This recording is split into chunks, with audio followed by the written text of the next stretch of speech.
I don't know what else to play, so Rise of the Ronin seems like the most feasible choice. Just get my light set up here.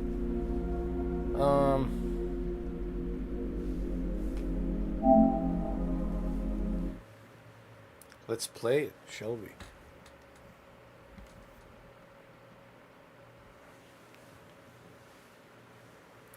I honestly think that Rise of the Ronin is the most underrated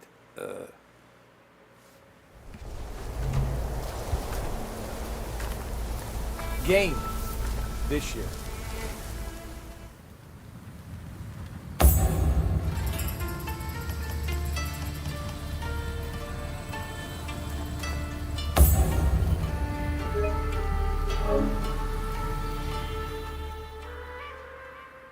I even have the mask, which is pretty cool.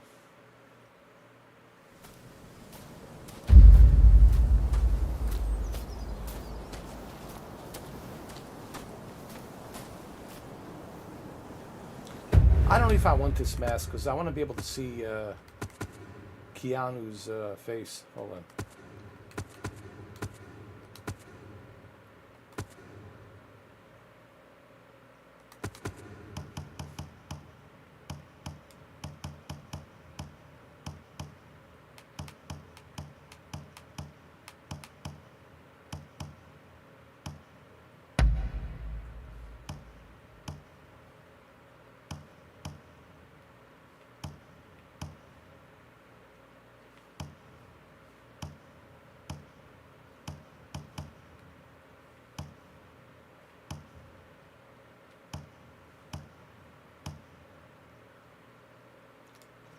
Here we go. This is something Keanu would wear. Something like this. Yeah.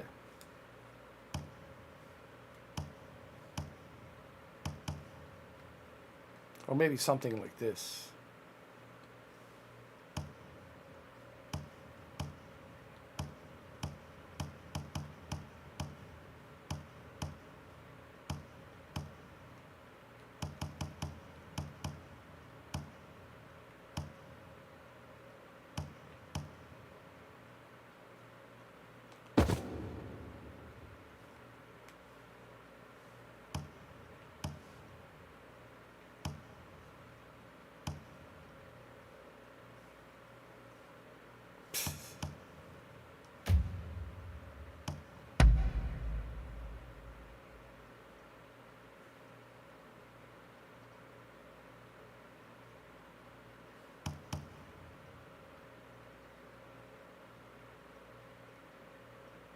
Oh man, I like this. Huh?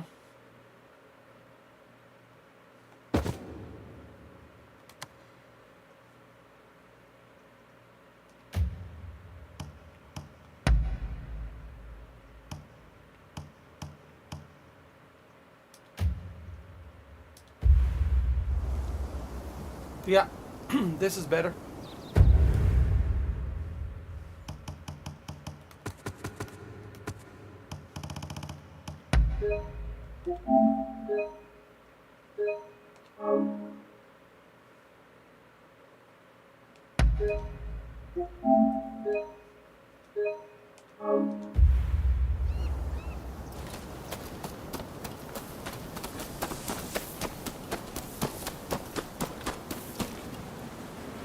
Okay, let's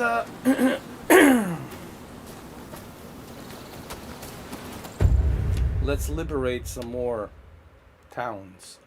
You see, I'm not in a rush to finish this game so quick and fast. You know, majority of you would just want to go ahead and do this main mission. I don't want to do that. I want to take my time. You know, I want to enjoy every little bit that this game has to offer. So I'll take my time. I'm going to level up, man, big time. Let me go ahead and restore the public order here. Level 20. Let's do it. I'm ready. I'm level 23. Let me get my horse. Go.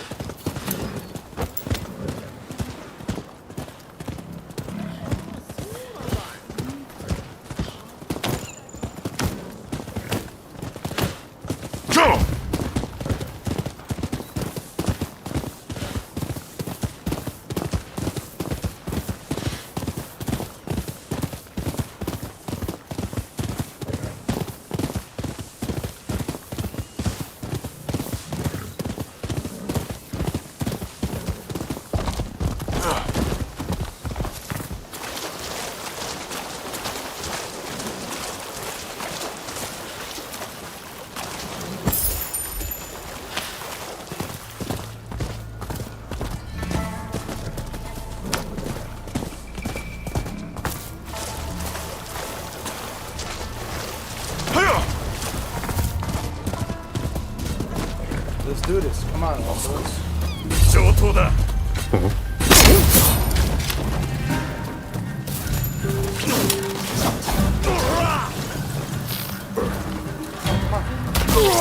What's that? What's that?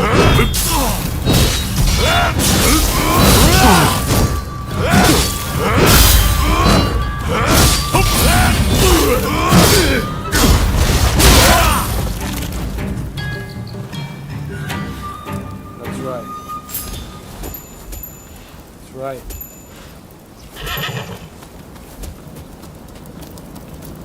Give me your hand. 覚悟しろ。 Come here. Sorry for the trouble.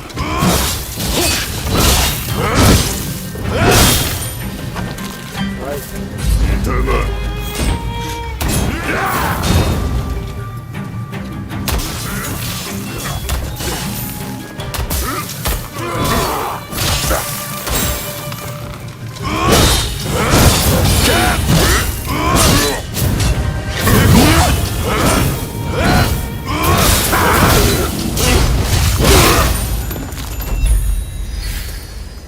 Yeah, man. Come on. Woo. That was great. That felt great.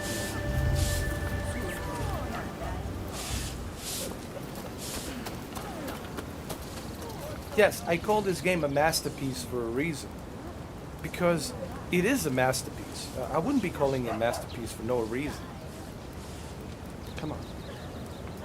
Because it is a masterpiece. And it's running at the 60 FPS. No slowdown, no issues, no problems. Smooth as butter.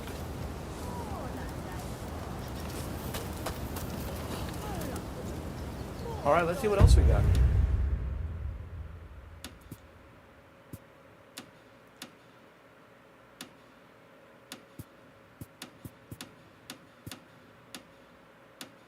This is level 28. This is level 28.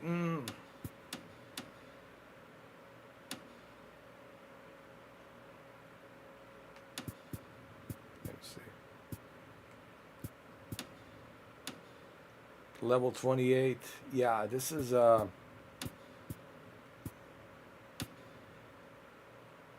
level 20. Yeah, so you got to be careful. You don't want to take on some of these public orders to liberate them if they're like above your level. You know what I mean? So you want to be careful. But we can actually go over here to Sasu-sama Clan Edo Estate. Let's go here. We're going to remove this. Let's save the game. Always save the game.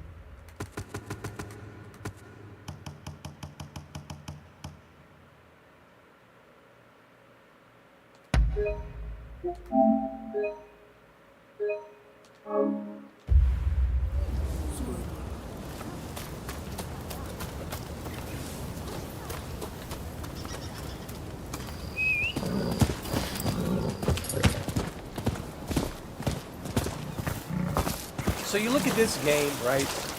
And just what a drastic difference between this and Dragon's Dogma. Dragon's Dogma 2. As I like to call it, Dragon's Dog Shit 2.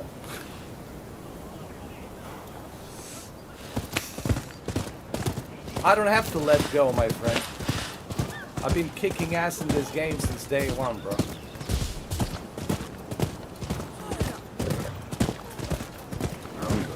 I'm like a master, dude. Look at this. I'm the master, bro, in this game. You might as well call me a dominatrix at this point. How you doing, Steve? But that's because I put 55 hours into this game. I put 55 hours, you know, so I've been playing this every day. How you doing, Steve? It's going, man. It's going, you know. It's just going, brother. Happy Easter to you, too. That was yesterday, but happy Easter, man. Happy belated Easter.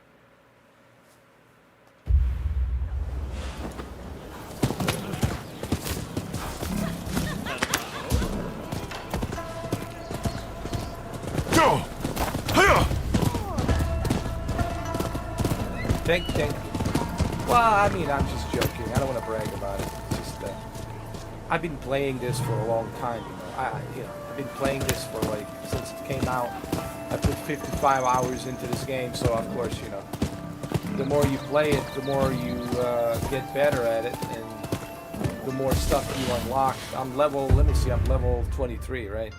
So, you know, in the beginning, it starts kind of slow, like any game, because you need to understand what the story is behind it, you know, what's going on. You need to be introduced to the storyline, and then after the prologue, you start slowly.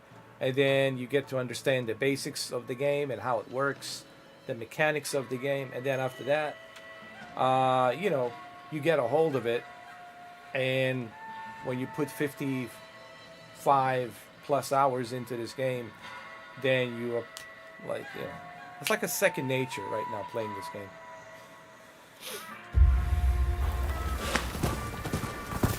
But yeah, I give this game, you know, 10 out of 10 easily. I haven't had any issues. I've been playing it since day one. You have a performance mode, you got a ray tracing mode, and you got a quality mode. And every single one of those three modes works perfectly. No issues, no problems. This really puts things in perspective, Steven, when you compare it to, let's say, Capcom and Dragon's Dogma 2, and what a disaster that is in terms of bad optimization and, you know, the microtransactions behind it. So this one right here is, well, I think there's two games this year. This is what, honestly, these are the two games, in my opinion, Game of the Year, two contenders for the Game of the Year. Rise of the Ronin and Stellar Blade demo. I can't wait to play Stellar Blade, dude. I'm already hooked on Stellar Blade. It's going to be a great game. That's coming out April 26th. So, definitely looking forward to Stellar Blade. Okay? And then Rise of the Ronin. These two for sure.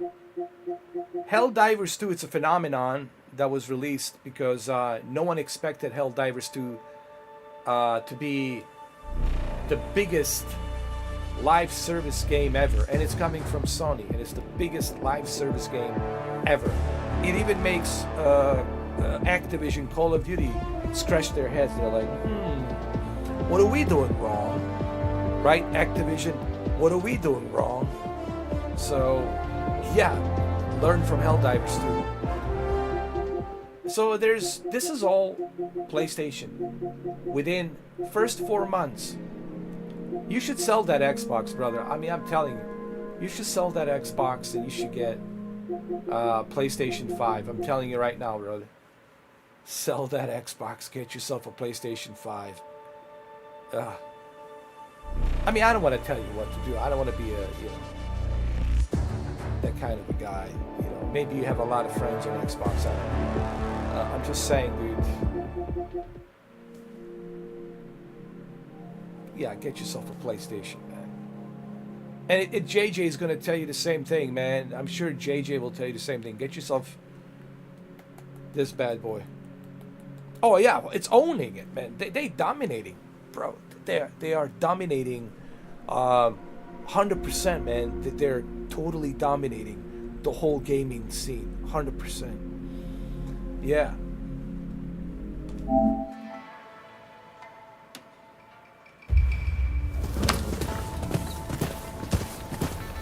Well, you know what? Get yourself a PlayStation 5 Pro. No, Steve, why don't you wait? Steve, you should wait. Buy yourself a PlayStation 5 Pro. I mean, you already waited this long, right? You already waited this long. You could wait a little bit longer, get yourself a PS5 Pro. Have the best of the best, dude. Have the ultimate PlayStation 5 console. Play all these games in the best possible performance and quality and clarity and all that jazz. I don't know. Holiday season? September, October? I don't know. Not sure. Maybe holiday season, so we'll see. What's up, Cameron? How you doing, man? Oh, it's going, man. It's going.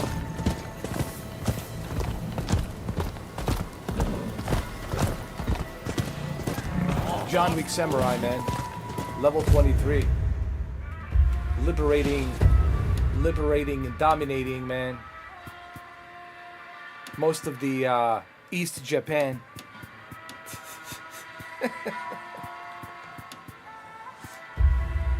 Man, it's going great, man. I'm just having a blast with Rise of the Ronin, but Dragon's Dogma, man.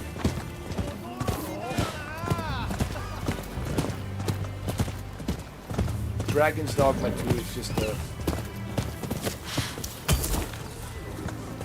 I don't want to cuss. I really don't want to say any negative words right now. I don't want to be that guy, but I think you understand how I feel about Dragon's Dogma 2.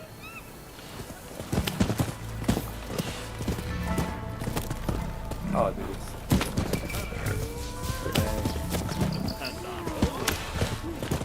It's unplayable. Here's the thing, Kemi. It's unplayable, dude. I can't even... It's 19 frames per second. And there was a new driver update that was released yesterday, I think. And I have got the new drivers from NVIDIA. And I thought, okay, maybe if I get these new drivers, maybe these new drivers will make the Dragon's Dogma 2 run a little bit better. But actually, it made it worse. Think about that, bro. It made the game run worse. I have turned everything down to the lowest possible settings, dude. I even went to 1080p. Huh. I went to 1080p low settings. I got a 3090 Ti. It's not a decent GPU to say the least. It's a beast. It's a beast of a GPU to say the least. So I got a 3090 Ti, right? And Capcom's trying to tell me that with 1080p low settings, Dragon's Dogma is still running at 19 frames per second. 19 frames per second, I can't play. Dude. 19, I think it might have been lower, maybe 18, 17, 16 frames per second. It was so bad. It was so bad that I actually had to stop. I apologized to everybody. I said, okay, guys, I have to stop. I have to find something else to play. I can't play Dragon's Dogma. It is the worst optimization I have ever seen. Ever. On a PC, dude. It is the worst optimization. Like, it just... But see, I'm thinking, is it really developers' fault? Or is it a publisher's fault? I think it's the publishers. Because the publishers are the one that they're pushing the developers to release these games. And developers have to do what the company tells them to do, because the publishers are the ones in charge. So developers are under pressure, and even though they know that the game is not ready for the PC and it's going to be a roll the dice type of experience, they still had to go ahead and release the game on March 24th. But well, that's what happens when you have publishers. I'm assuming it's the publishers pushing developers to, hey, let's release this, and that's it. Huh. But it's unplayable. Can't play it on a PC. I tried everything, dude. It's pointless. Oh, I hope they're watching my previous live stream. Forget this video. I hope they're watching my previous live stream. Steven, you need to watch that previous live stream if you want to see how bad it is. When you get a chance, go watch that and you'll see.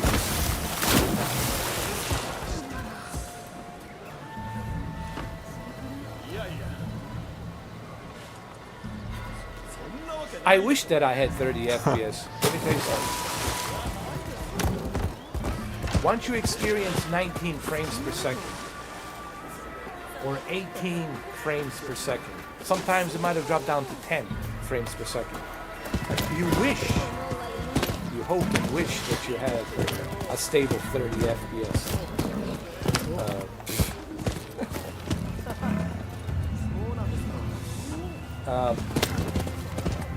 And then on top of all of that, yesterday I had a shitty Easter because I wanted to do a Max Payne 3. I wanted to play Max Payne 3 to honor Jeffrey McCaffrey. To play Max Payne 3, it's one of my favorite games of 2012. I think came out in 2012. I really wanted to play that game so badly. And then Rockstar knows when to telling beat the me retreat. that I don't have this game. That I need to go ahead and go to this other account to authenticate the game. And I went back and forth with Rockstar. I said, what other account? I only have 2 accounts, man, with 2 emails. I have 2 emails and 2 accounts. That's it. There is no any other account out there unless you guys know about some secret account that's out there. So they said, no, you have to authenticate it. If you don't authenticate it, we can't let you play the game, blah, blah, blah. So I said, okay, then I'm just going to refund the game. So I went to Steam. I wrote a letter to Steam to issue a refund, and I sent them the video link of my YouTube video, which is on my front page, YouTube page, to look at the video. And they saw the video and they said, we apologize for the inconvenience. They gave me a refund right away, dude, like immediately. That's the good thing about Steam. When they saw the video, they're like, all right, man, give the guy a refund immediately. So Rockstar sucks. Rockstar Launcher is one of the worst things that has ever been implemented by Rockstar. It's such a anti-consumer practice, and I don't know why it's there. Like, they know I paid for the game. They know that I paid for the game. They know I gave them the money. They can look and see the receipt from Steam. They know I paid for the freaking game. So what's the issue? What do you need me to authenticate? What do you need me to authenticate? My third leg? Like, you know I purchased it. I purchased it through Steam. You have notification that I purchased your game. Rockstar sucks. I'm telling you, man, they suck. Yes, they make great games, but man, their business practice sucks. They don't give a rat's ass, bro. They really don't. Because they're so big. They're so huge. Multi-trillion dollars, living in Los Angeles County, LA, in what you call it, that place up there. In the Burbank, California, next to the Hollywood sign, right? in the valley, right? They live in the valley, right? They have studios there in the valley, whatever, and they're living large, making all that money, right? So it's just they're so big. Rockstar is so big, they're so huge, they just don't give a shit because they know they're making money. Money's growing on the trees. Everywhere they touch, it's money. Everywhere they look, it's money. So it's like they don't give a shit. But that really sucks for us because we're the consumers. We're the one that have to take the raw end of that stick, you know.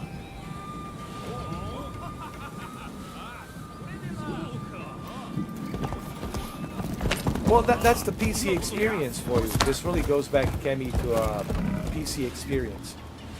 On a PlayStation, they know that on the PlayStation, I have a PlayStation account, and if I want to play Grand Theft Auto, well, they know I'm on the PlayStation. So everything is easier on the console, man. On the PC, it's really just pain in the butt, bro. Pain in the butt. PC gaming, honestly, it's just, to me, it's like rolling the dice. I know there's some cool experiences you can experience on PC. I understand that in terms of gaming. All right, but in terms of like user friendly, not really, man. Everything you do, it's a roll of a dice because there's so many things you have to jump through just to play a game. You know?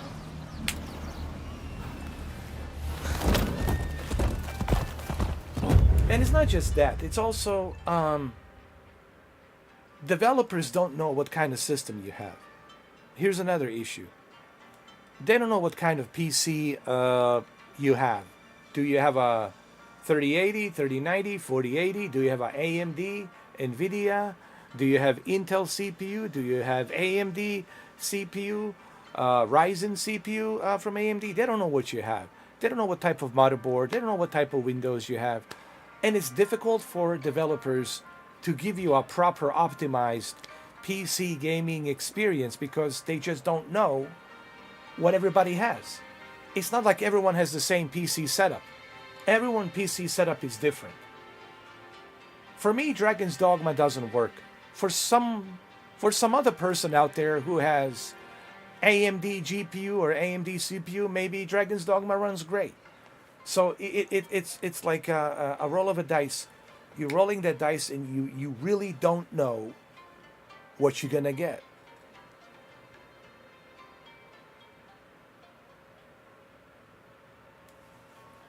Oh, exactly. And like I said, I'm not gonna care, Cameron. By the time they patch it up, by the time they fix it, I'm not gonna care about Dragon's Dogma. I'm gonna move on to something else. I'm gonna play something else. Like, guess what? When I finish Rise of the I already know in my mind. See, I already know in my mind, Cameron, what I'm gonna play next. When I'm finished with Rise of the Ronin, this is next. Stellar Blade. I already made up my mind. I know what I'm getting. I'm getting Stellar Blade because I played the demo. I loved it. I enjoyed it. So Stellar Blade, it's the next thing.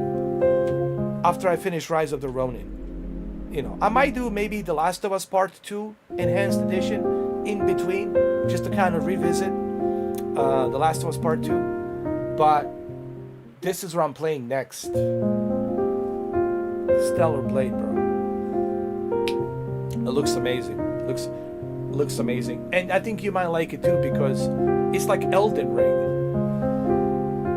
You can change the difficulty. You don't have to go on the high difficulty, but even on a standard difficulty, defeating that boss, it's challenging. And for a guy like you who played a lot of Elden Ring, I think you're gonna feel right at home. You know, and the graphics are amazing, dude. Graphics are like, dude, amazing.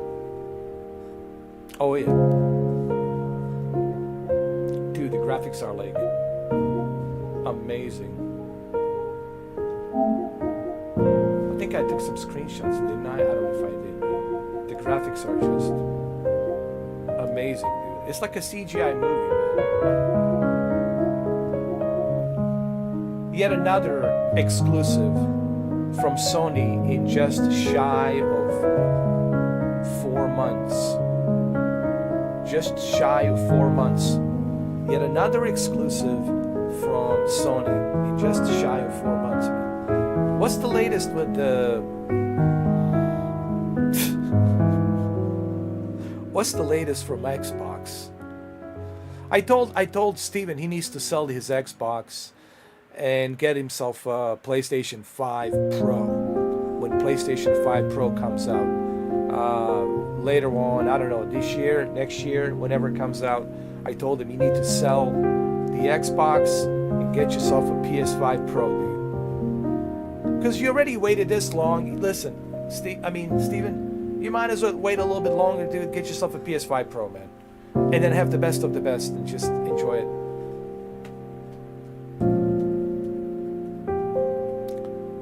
Well, I'm glad you mentioned that, Kemi. I'm glad you mentioned it because PlayStation Plus happens to have Dragon's Dogma 1, Darkness,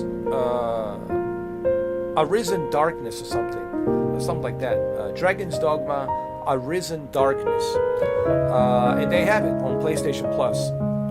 So I might check it out tomorrow. I don't know. I might jump in on it just to see how it is. The first Dragon's Dogma on a PlayStation 5.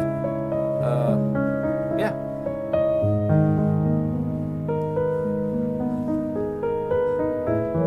I think they have it. It's right here. I'll search for it here. Here, I'll tell you. It's right here.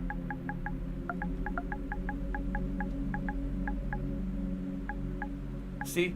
Dark Arisen. It's included. There it is. There it is. 17 gigabytes. I'll probably get it tomorrow. I'm gonna download it tomorrow. Yeah, I might give it a try tomorrow. Yeah. For sure. For sure. Why not?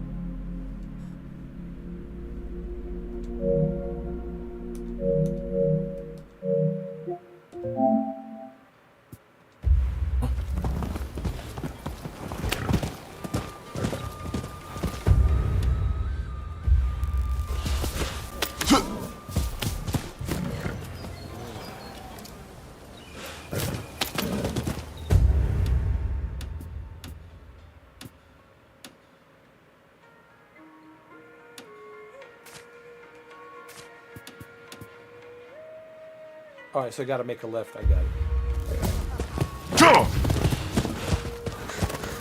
I didn't know he was there, dude. I was just like scrolling and searching for Dragon's Dogma. And while searching, I see it pops up. Hey, Dragon's Dogma Complete Edition with the DLC Arisen Darkness. It's included on PlayStation Plus. I was like, dude, I should I'll try tomorrow. There you go. Tomorrow. Mañana. Tomorrow. Mañana. Huh.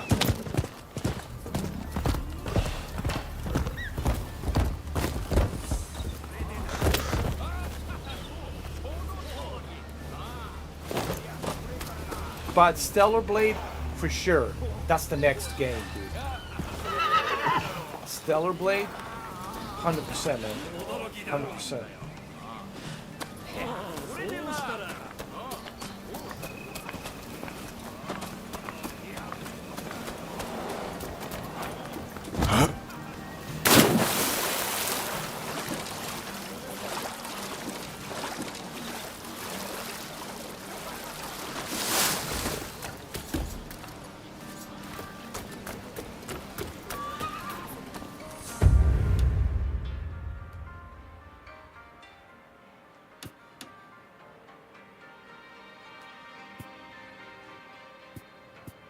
Oh yeah, I have to go here, that's right.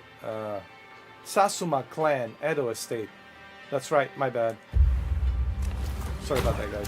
Totally forgot. Gotta go to Sasuma, Edo Clan.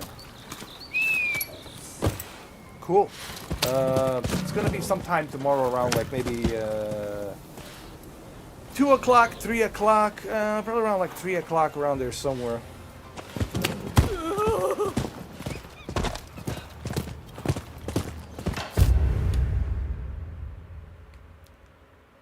So go straight, make a right. A wise man knows when to beat the retreat. What the hell is this? Who's talking to me over here? Who is that? Who is the troll? Oh, he ran away. Lucky bastard. Did you see this? Dude, I love this game. There was somebody that was taunting me and then he ran away. Dude, I love the AI in this game, dude. That's so cool. He taunted me and then he ran away. Wow. Dude, that's pretty cool. See, I like those small little moments. I like that. That's what I'm saying, dude. That's how good the AI of NPC it is in this game. Some guy who doesn't like me because I am anti-shogunist. I'm not a I'm not a pro-shogunist. I'm an anti-shogunist. So some people like me, some they don't like me because it's kind of like a split. You know what I mean? It's kind of Japan was divided back then in 1865. You had people who were pro-shogunist and who were anti-shogunist. What's wrong with my camera? I think my camera is anti-shogunist now, or pro-shogunist. There we go.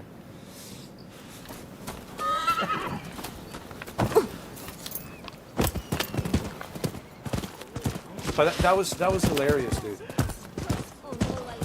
I don't know if you might have to rewind it, but the guy was, you know, we can rewind it actually. Here, actually, don't worry about it. We can use the DVR. We can go back like last 5 minutes. Exactly. And like I said, see, our recent dark.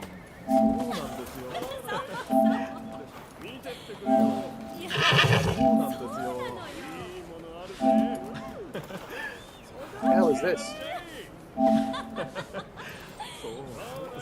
Straight, make a right. A wise man knows when to beat retreat. A wise man knows when to beat a retreat. So that's the guy that was taunting me. You see that little red thing?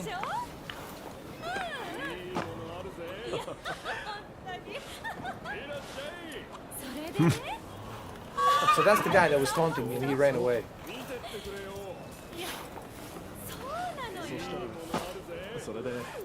I like these little moments that happens in the game, right? When some guy walks in and just starts taunting me. That's the kind of stuff I want to see, like, you know, in NPC, right? A good AI.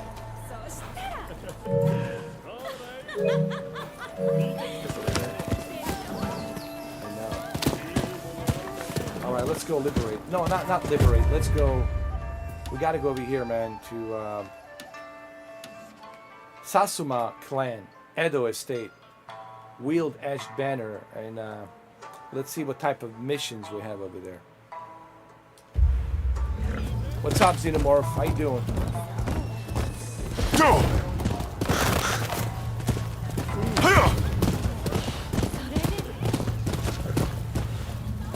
Go!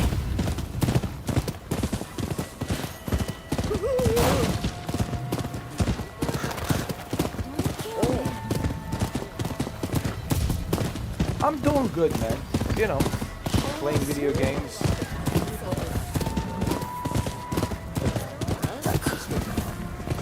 Go!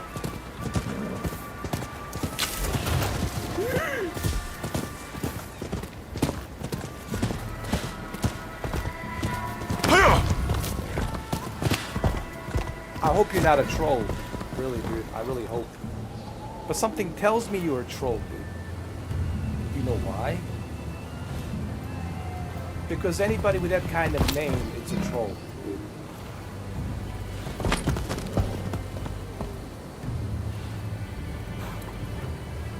So let's cut the small talk, asshole. Let's just... Yeah, dude. Gotta go, man. Your ass gotta go.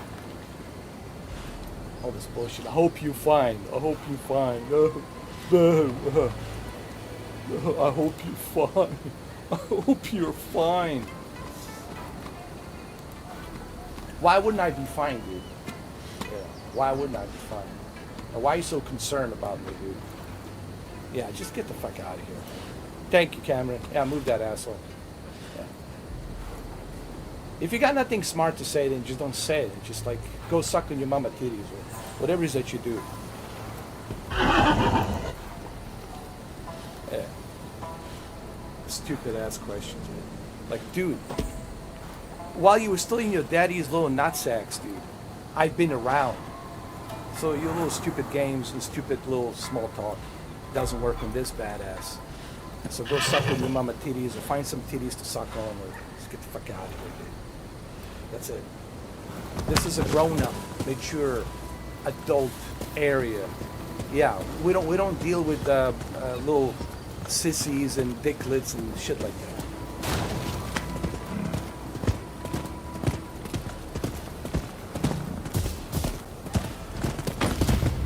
That shit doesn't work on us. Hold on. My dog is here. Come here. Huh.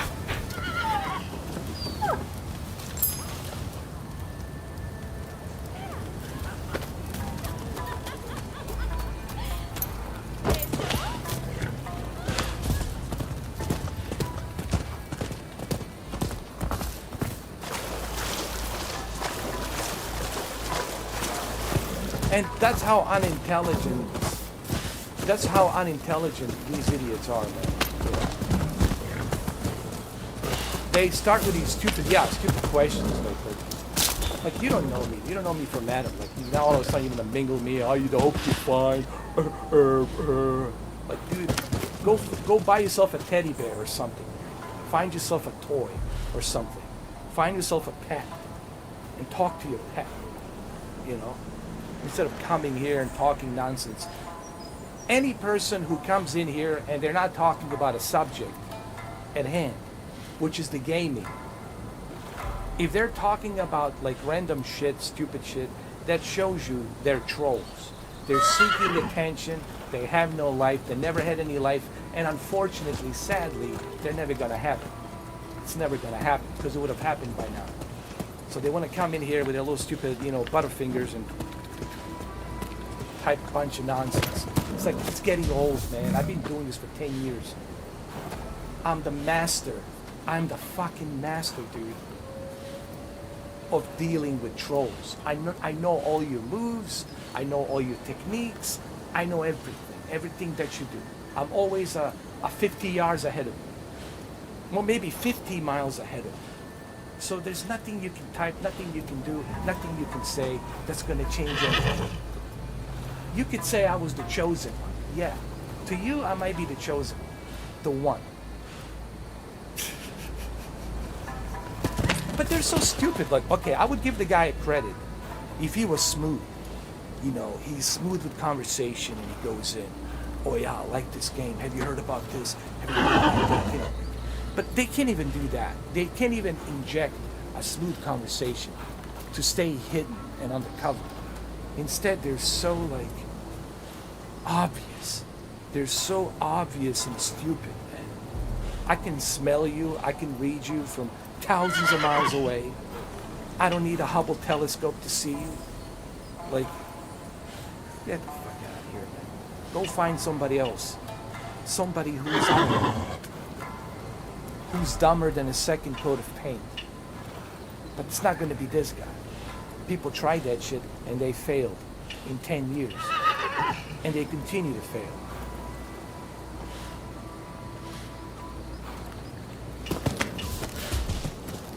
Exactly.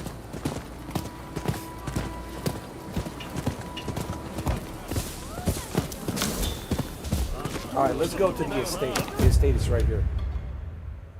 It's on this side.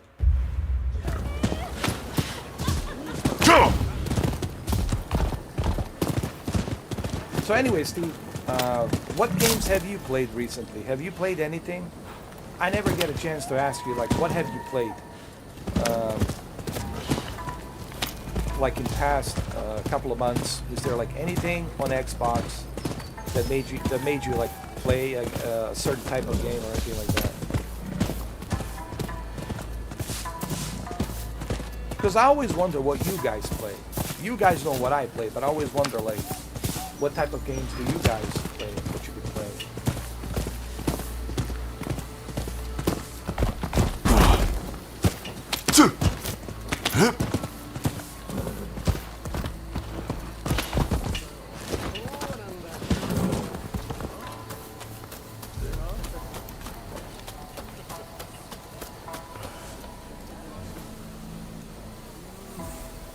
I'm here looking for a manager.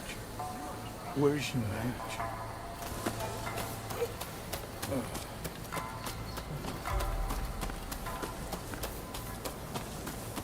Hello there. Hi. Are you the manager? So tell me, what Oh, do no, you you're need not the today? manager. Ooh, what is this? 192. Oh man, I want to buy this. I really want to buy this, man. This is good. Defense 192. Oh, I don't have enough silver coins, so I can't. I don't need to purchase any of this stuff because I already have this. So it's all good. What about the glasses? If I buy glasses.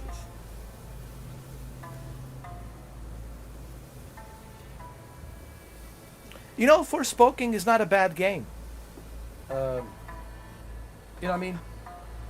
It's not a bad game. I enjoyed it. I played it. I found it very entertaining and funny.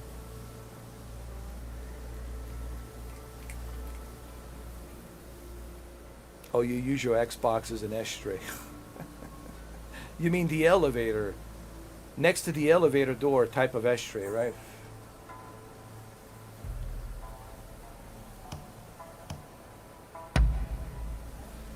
I want to buy glasses, dude. I want to wear glasses. Why not? I can highly recommend this. Hold on. You come. Let me go to my equipment, man.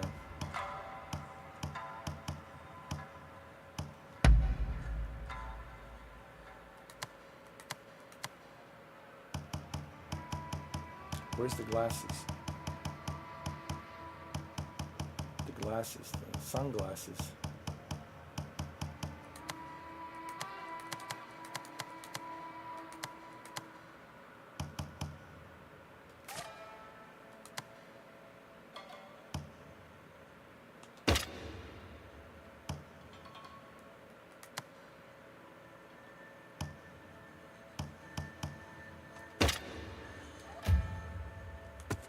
Can't find my glasses. Dude, did this guy just rip me off? Dude, I think this guy ripped me off.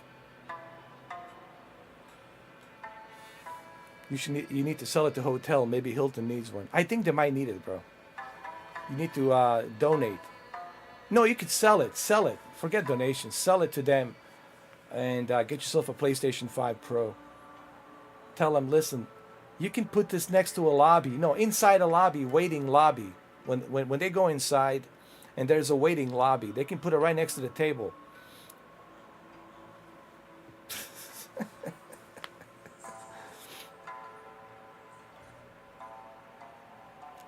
Prince of Persia game, it's sick. Best game I played in 24 so far. It can be very hard, but it's also around awesome. Yeah, I've been meaning to check it out. I'll definitely check it out one of these days when I have time. But so far, man, Rise of the Ronin, hands down is my favorite. This is definitely one of my favorites so far. Now, Stellar Blade could be my second favorite next to Rise of the... But this is right now. Of course, things could change as we go into holiday season, right? When the Wolverine comes out and all that, so things might change. But for right now, Rise of the Ronin stands as one of my favorites. Stellar Blade has the potential to be my second favorite. Dude, this guy Where's my damn sunglasses?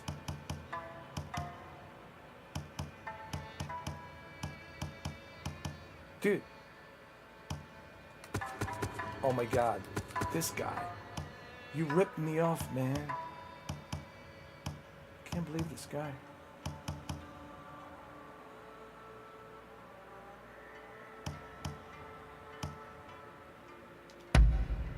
Dude. No. I want my sunglasses.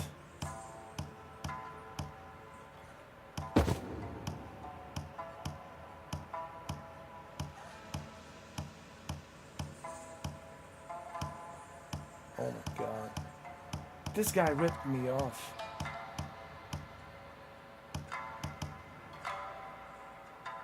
This looks like Keanu Reeves with a hat. For sure.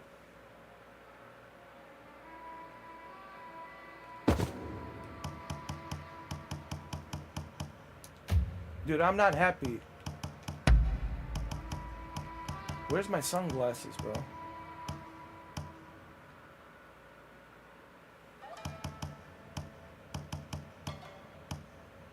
This guy ripped me off, man.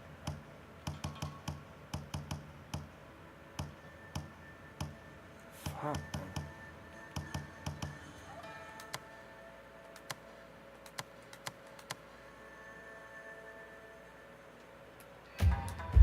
Again. Dude, where's my sunglasses, asshole?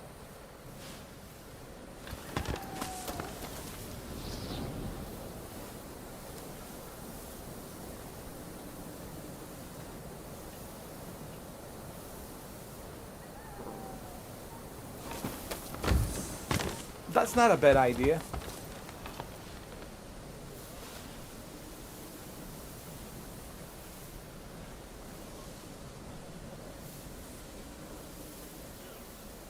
Yes, Taxi Life got an upgrades. They fixed the NPC crossing the road. They fixed some other things. But there's still a lot of work to do on the Taxi Life. It's still having issues and problems with with the wheel support. It doesn't support all the brands of the wheel, but for the most parts, they fixed the NPC crossing the road. They fixed some other issues as well. Slowly but surely, at least they're doing something. They're working on it. But I will most definitely come back to Taxi Life for sure. I just don't know when. But I'll definitely come back to Taxi Life to see what else I can achieve. How many more cars can I buy, and what kind of upgrades can I use, and things like that. But the game will need some more. It's gonna need a larger map, because the small portion of Barcelona, I don't think it's enough. They need to expand the Barcelona map, and it needs to be a little bit bigger, because once you try all of these different areas and you've been there many times, then it becomes boring. We want to see expansion of the map. We want to see change of weather, rain, right, things like that. But I'm gonna wait and see till like a big upgrade comes in, like when they bring a limo, when they bring a big SUV, things like that. Then I'll have a reason to come back and then go into it and start,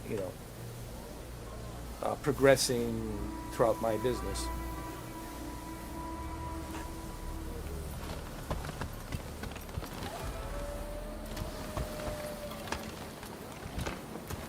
I mean, eventually I'm gonna try it again.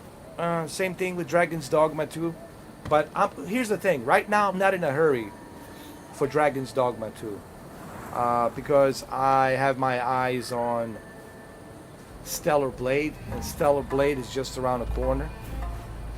Dragon's Dogma can wait till they get to 60 FPS. I'm not in a hurry for Dragon's Dogma, to be honest with you. I can play the original one, and I got Stellar Blade on April 26th. So Dragon's Dogma can wait till like Memorial Day. or something like that.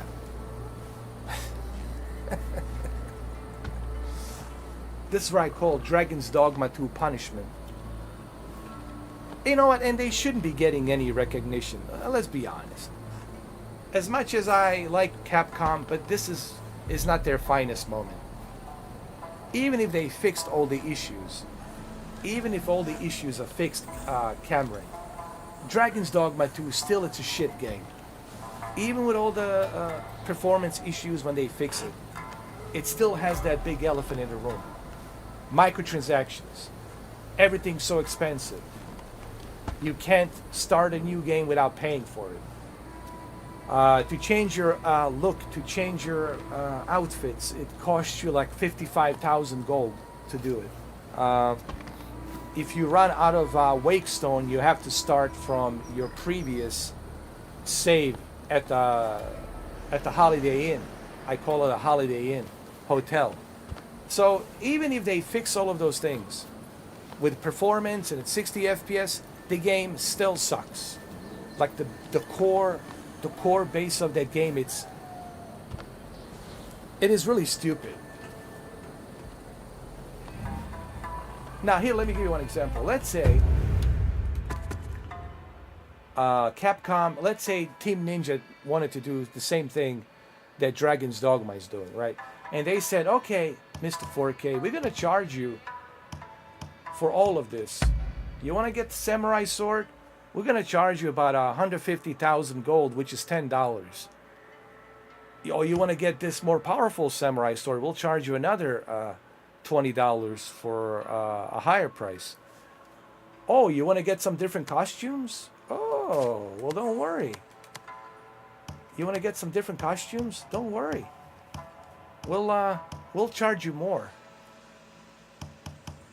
So everything's so expensive in the game, dude. So the entire game is designed to be expensive. And do you know how long it's going to take you to earn all that gold? And that if you're lucky, Cameron. If you're really lucky to make it to the Holiday Inn, to save your game, and even to save the game, you have to pay at least 1,500 gold just to sleep, to save the game. So my whole point is this. Even if they fix it, Cameron, even if they get the performance and all that jazz, the game, the core base game, still sucks. It still sucks. You know, the game is just, it's a shit. It's a shit game. I'm sorry. I mean, Dragon Dogma shit, it's what it is. It's a Dragon's Dogma shit. Or as I like to call it, Dragon's Dog shit. I call it the Dragon's Dog shit. That's what it is, man. And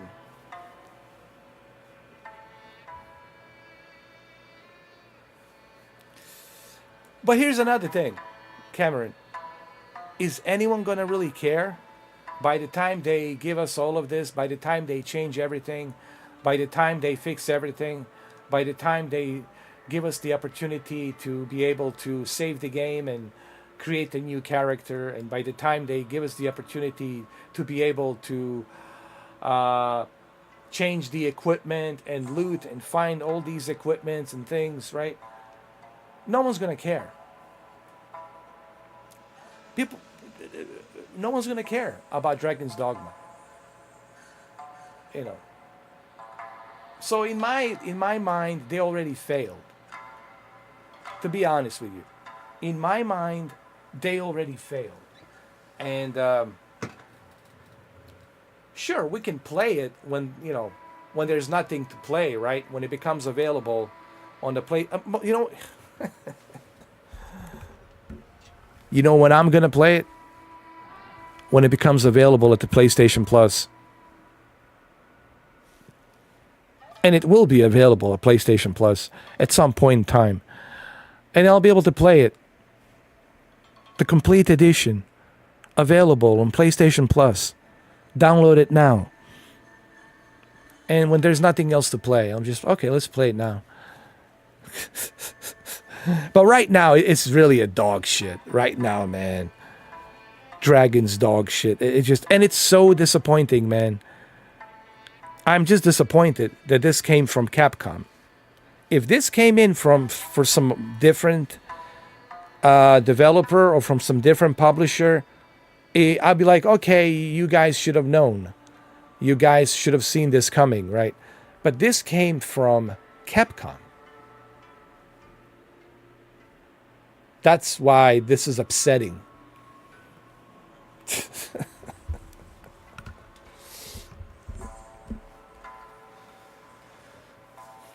But hey, this is a win for Team Ninja. This is actually I'm glad that Dragon's Dogma failed, because now Team Ninja got the upper hand. Rise of the Ronin got the upper hand. So it's all good. And this is my new romance.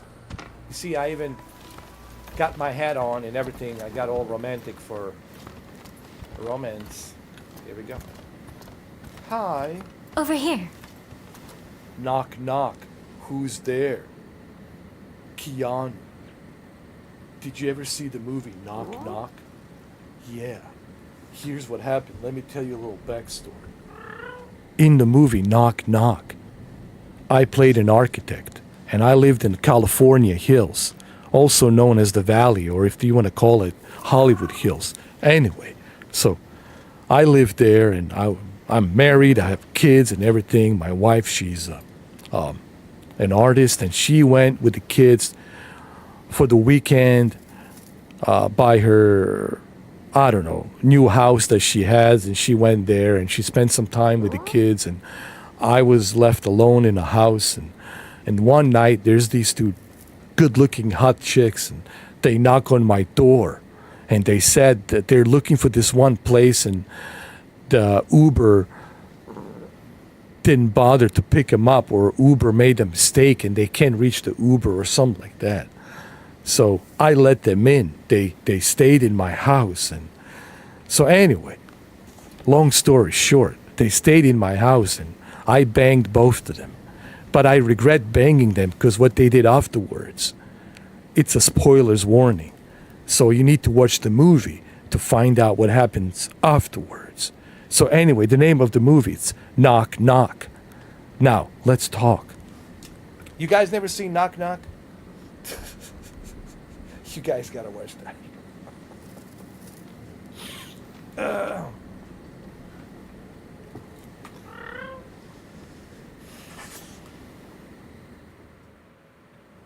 If you have business, then let's hear it. I have a business. First, I got something to give you. Here. Imported beer. You strike me as someone who likes to drink. Yeah, You have my thanks. good.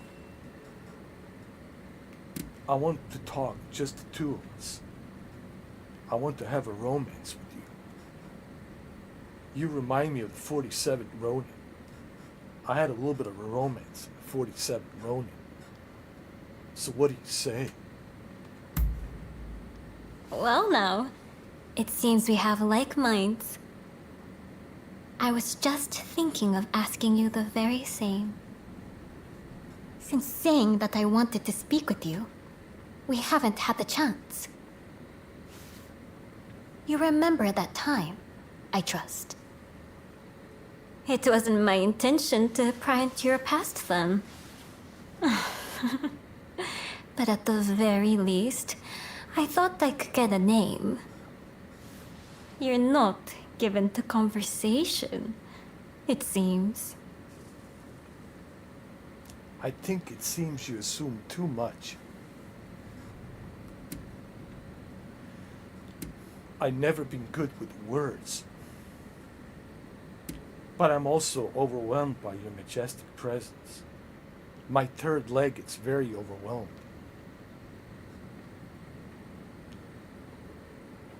Yet another live game, Cammy. Yet another live game. You know,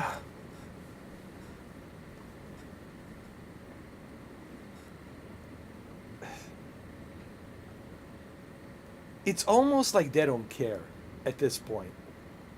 But here's my thing, like, Why? Why? Why? Why?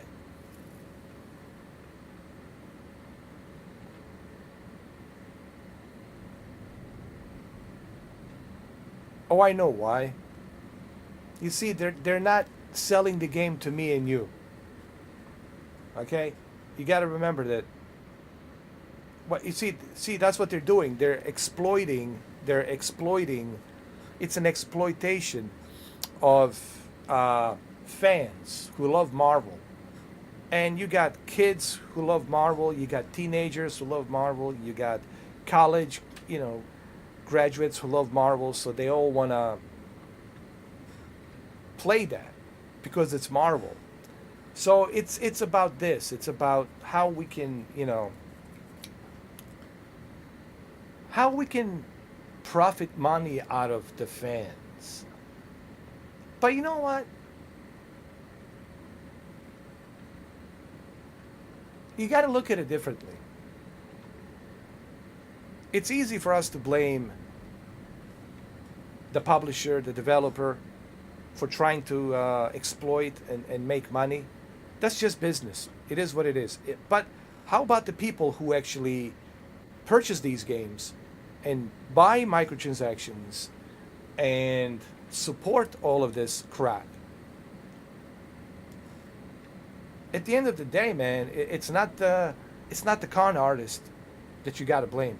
It's the people for being stupid enough not to realize how badly they're getting ripped off, right?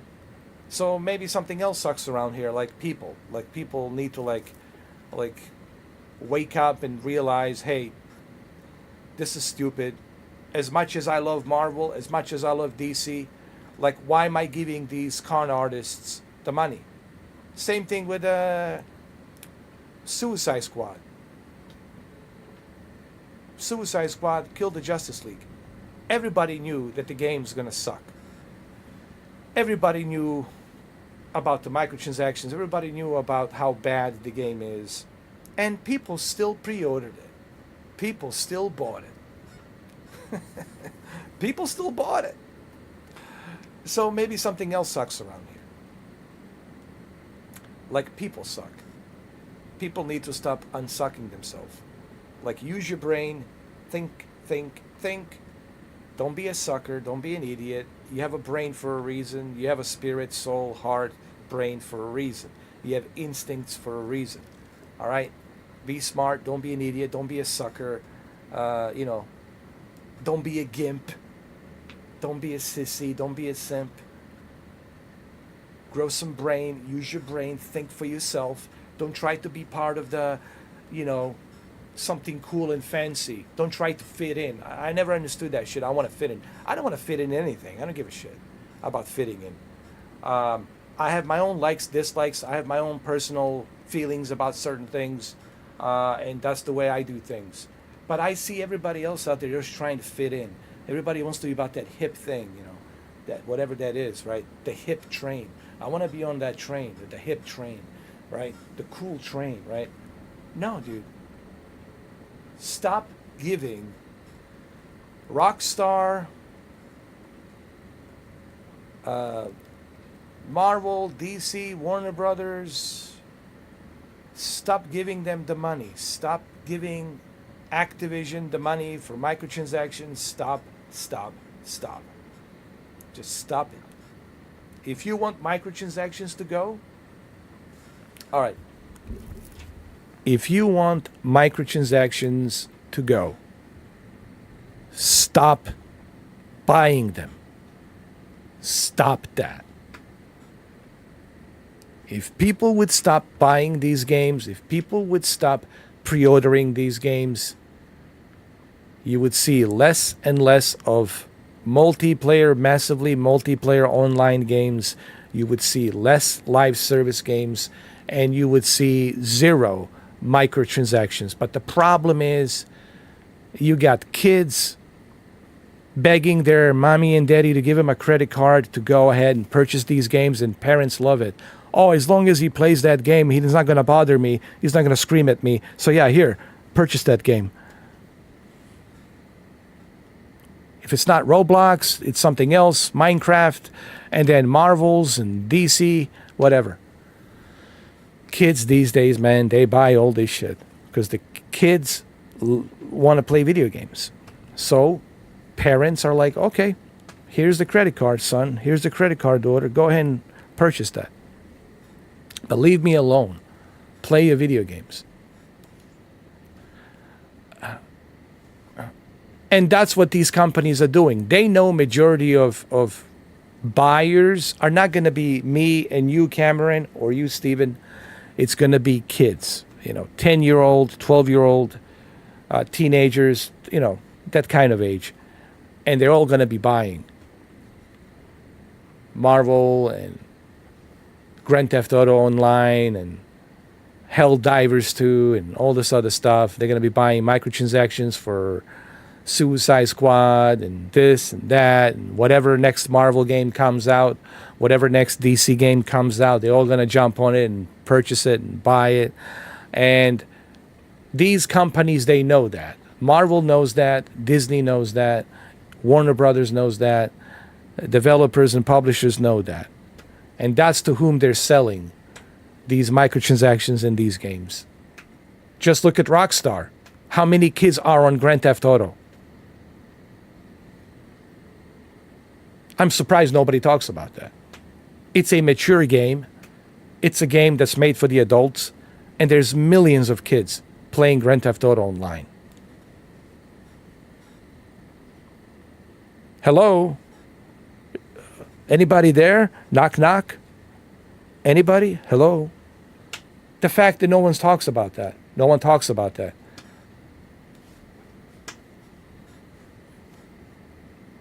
No one mentions that. Yeah, Rockstar. Rockstar doesn't give a shit. They got millions of kids playing that game.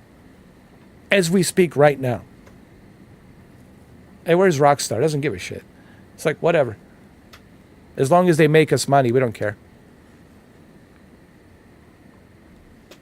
So it's never going to change because these companies don't give a shit. These companies are in business of exploitation. They want to exploit. All right? They're always looking how to exploit,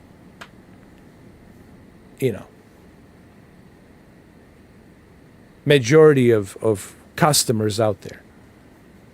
They look at the demographic and they say, oh, this demographics here tells us that the kids and the teenagers and 18-year-olds and 16-year-olds and 10-year-olds, 12-year-olds are going to be playing this.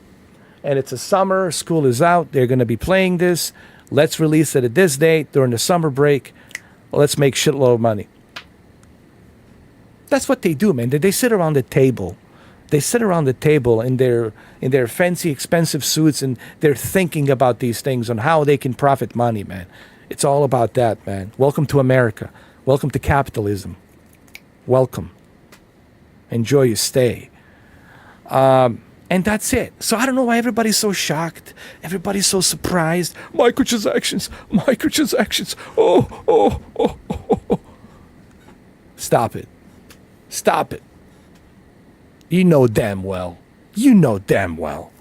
Why. All right, let's move on.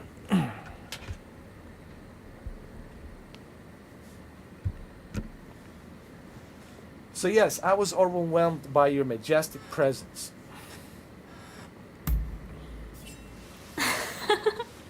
Careful with the clumsy jokes now, especially if you're not good with words. Oh, you better This, trust me. I say as someone who was once like you. I spoke in Satsuma dialect, you see, and it made me self-conscious. Be it our position, our birth, or our hearts. No matter how we try to behave, there's always something binding us. You should understand this well enough. Now, I won't ask you further about your origins. But am I correct in assuming you've never had a cat or a dog? Delightful creatures both. Adorable and sweet. They snuggle up to you without asking complicated questions.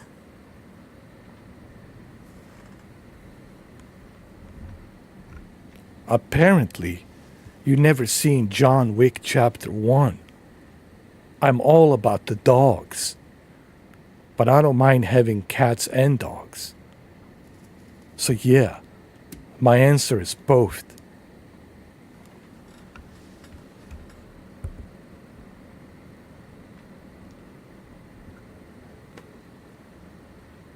Welcome, Brendan. I'm glad you're feeling better, man, from the COVID. Ah, man, I had that shit. It was not fun.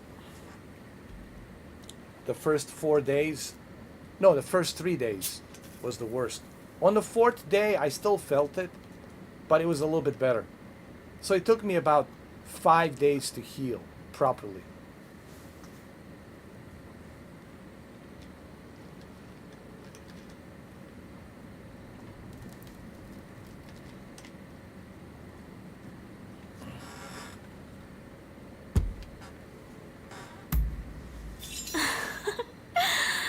It seems we're quite alike, you and I. If you have the chance, it'd do you good to try caring for them. I'm reminded of the darling chin I used to have. With that, I didn't have to let him go. Ah, but that's enough about me. It's your turn to talk about yourself for a change. What do you want to know about me? I'm just a gun for hire. I'm here to do some wet work.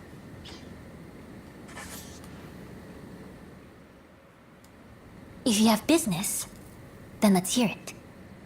Oh, I do have a business. Let's hear it then. Oh, you will hear it, don't worry. You are from Satsuma. Is that correct? I am. I was born into a branch family of the Shimazu. When the talk of marriage arose, I was adopted into the head house. As a young girl, I thought that I would take a local man for a husband and bear his children. That I would grow old and die in Satsuma. Truly, there's no telling what the future holds. Yeah, I know exactly what the future holds. You could be spending time with me and my John Wick stick. Yeah. What do you say? I mean, you should at least try it once. And if you don't like it, that's fine. But you should at least try it. Just once.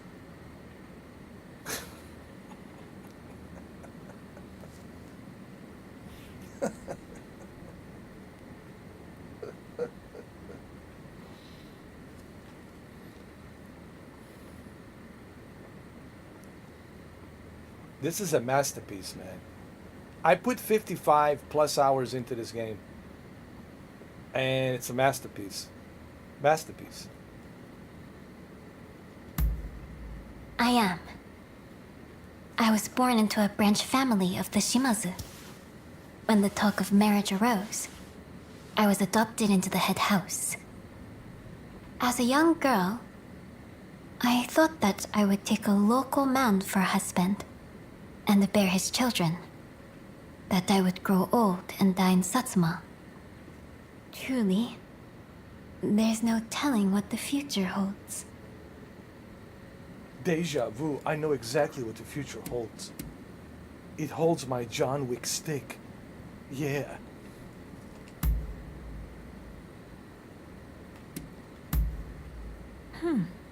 Is that so? Yeah, it is. Farewell. Look at how big my stick is. Look, check it out. Look around. Look, it's on my back. Look at the size of that stick. Look. Thing is huge. Look how big it is. Look at the size of it. It's huge.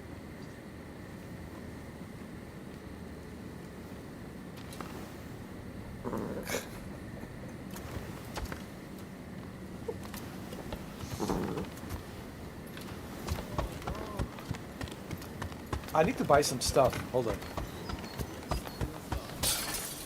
Oh, I'm sorry I break your shit. Oh. So tell me, what do you need today? Dude, you ripped me off on sunglasses, you.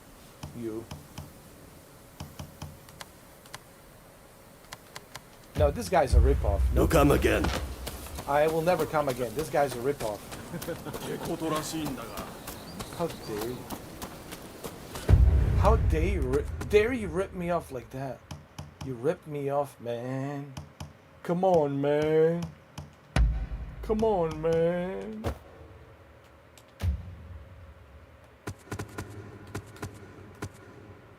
For real, where's my sunglasses?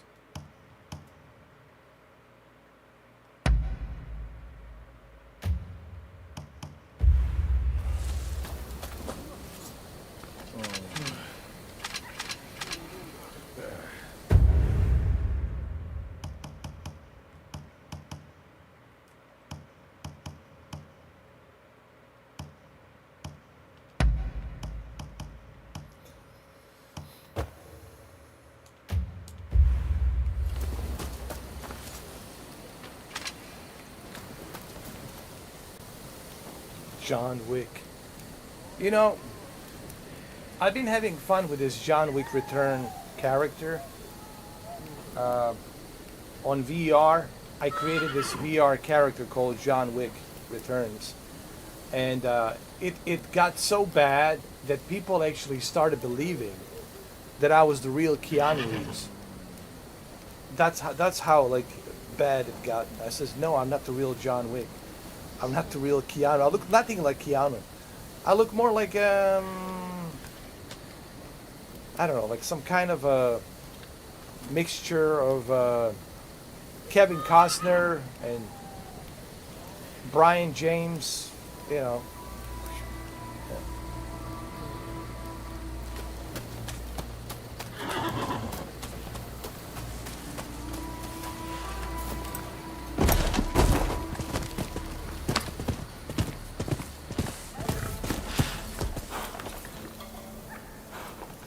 Dirk Diggler.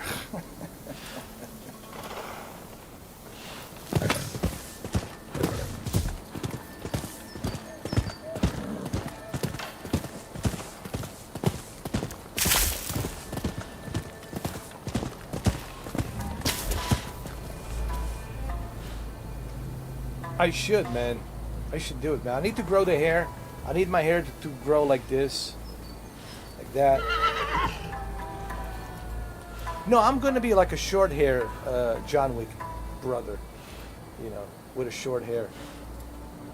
Or maybe they could put some wig attachment and make my hair longer or whatever. They can use that Hollywood magic, you know, whatever.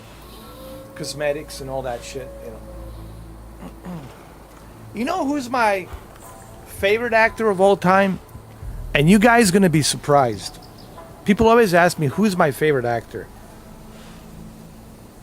My favorite actor, and look him up, Peter Stormare.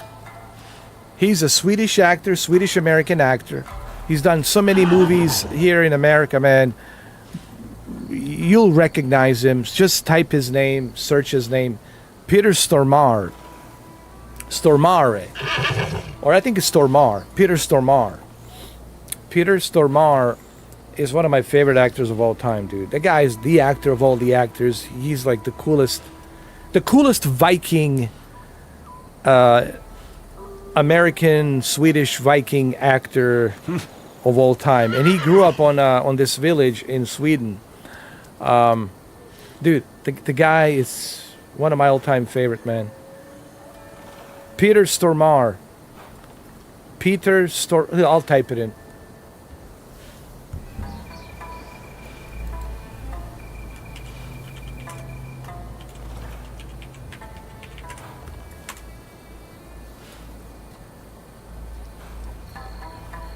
Dude, he was also in John Wick. John Wick Part 2.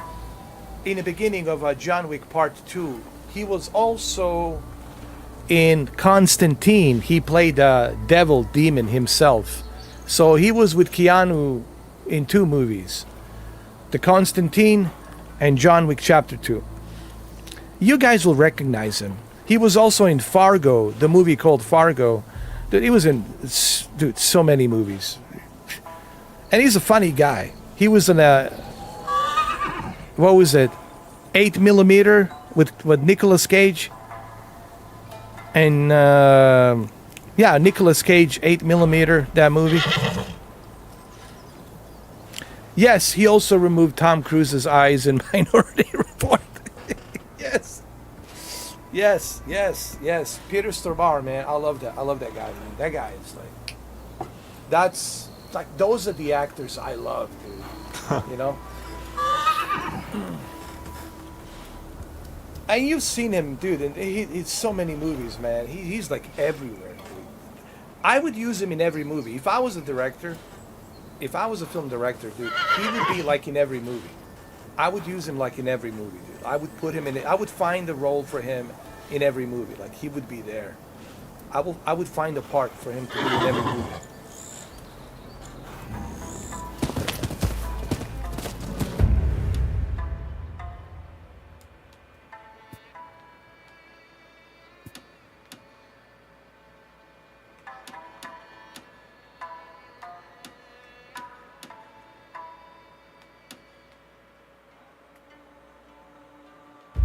Wait, there's a cat over there.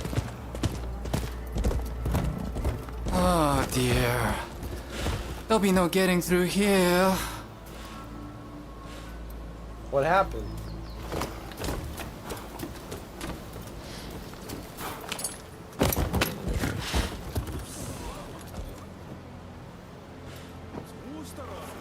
James Bond, man. I don't know what's gonna happen. Oh, look, James Bond is in trouble. James Bond franchise, I think it's in trouble, man. They can't find a candidate. It's, listen, this is all Barbara Broccoli fault, man. They should have never killed him. That's number one. You can't kill James Bond. It's number one. He can die.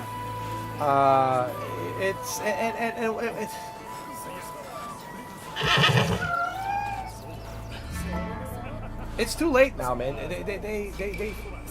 They screwed up majorly. Just like Disney, you know, Kathleen Kennedy with Star Wars, and same thing here with Barbara Broccoli with James Bond. I don't know. They might do a reboot, man. Like brand new reboot or some shit. Like Dr. No.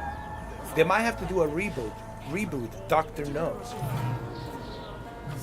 And then Goldfinger, and you just do the reboot. Because I don't know, man. It's in such a mess right now. It's such a mess. It's a total mess right now, and I don't know how they're gonna fix it. They might have to do a reboot, man. Well, they had Henry Cavill, for crying out loud. But apparently Henry Cavill cannot do it because he's tied up to another project. So he cannot do it. The other guy says he cannot do it either. He turned it down. They're having a bunch of problems right now.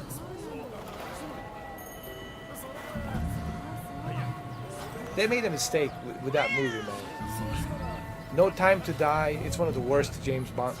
I'm sorry. And I like Daniel Craig. I like him in Casino Royale, Skyfall. Are you kidding me? Casino Royale and Skyfall. Freaking amazing. Casino Royale and Skyfall. Freaking amazing. But they really screwed it up, man. Huh. There's no time to die.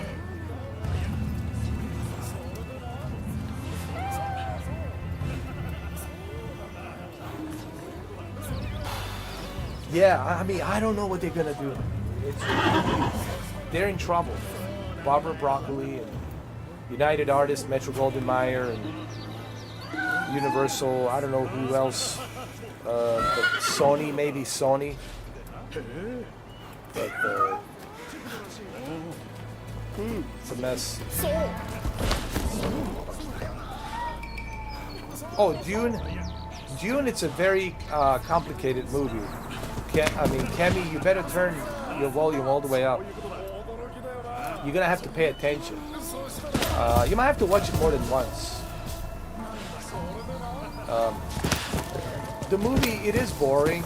The first movie might put you to sleep in the first couple of hours. I think I almost fell asleep. You know.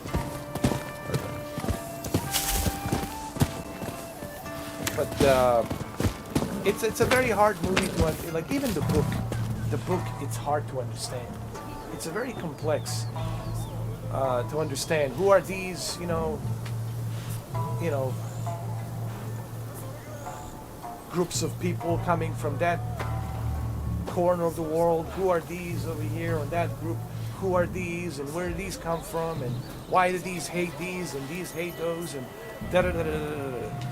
Nothing is explained. Everything's kind of like you thrown into the mix, and you're like, okay, I don't know what the hell's going on here. I have no betting money in any of these dogs. You know, I'm not betting my money in anybody here. And everybody's like barking at each other. Everybody's fighting each other. And you're like, I don't know who to support here. Who should I support? Should I just run away? You know. And it's a very complex movie to understand. I still don't get it, and I've seen Dune, the original, and this one like at least 3 times, and I still don't get it. Honestly,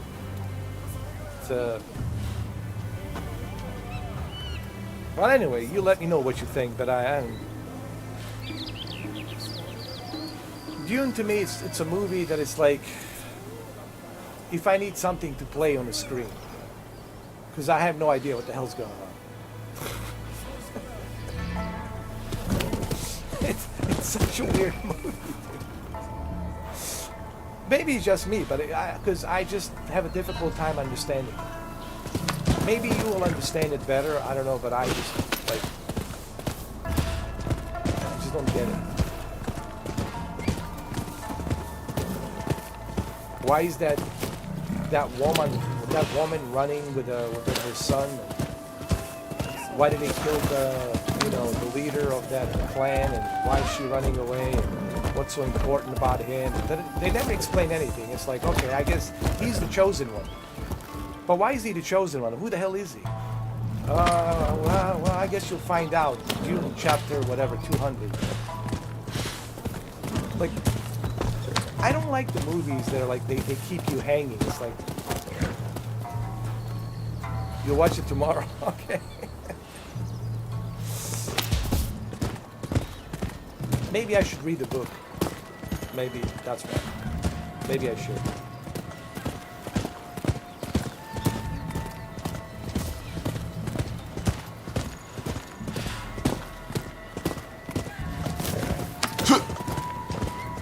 I know that Jason Momoa was in it. I know that a bunch of actors in that movie. What you call it was in it. Dave Bautista. What's his name? The guy from Goonies that played Thanos is in it. The guy from No Country for Old Men. There's a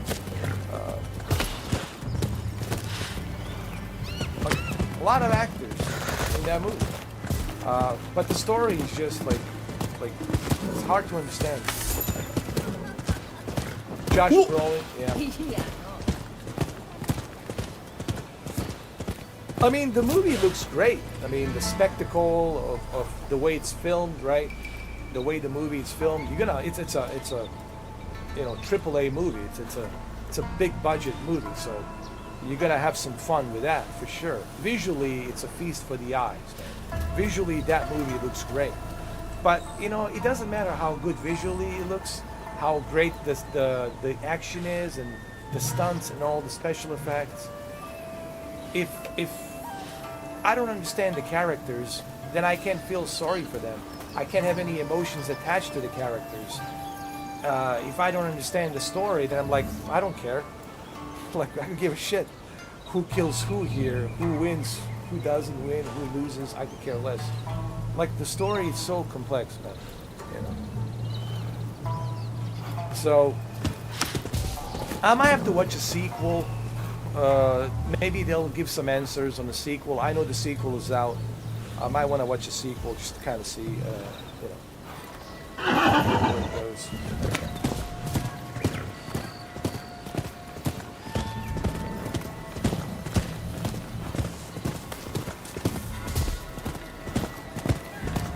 But I don't know.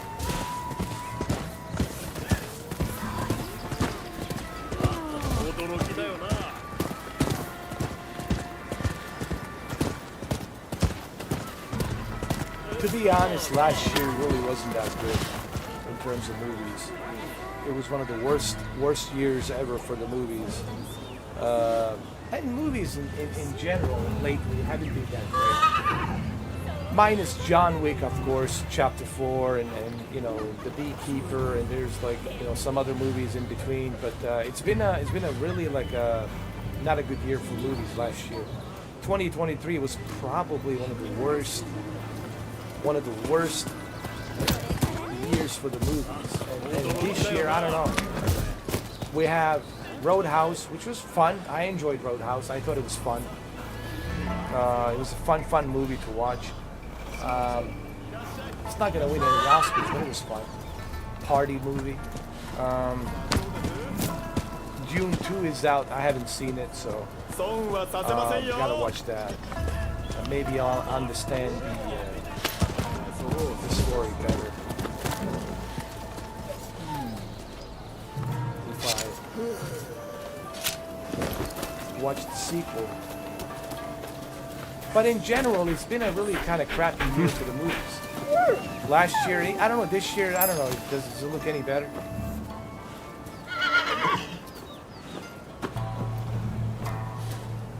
Oh, forget the Godzilla X Kong.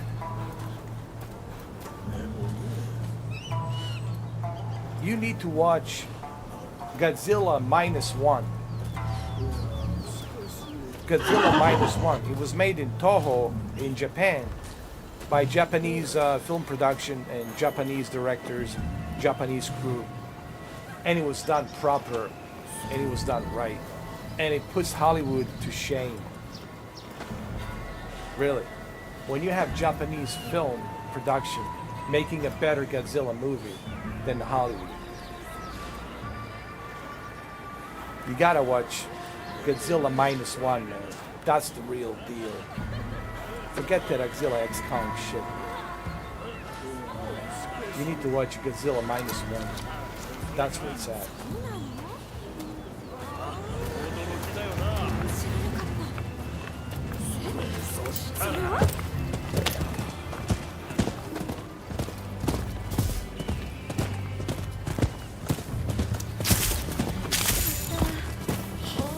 Go!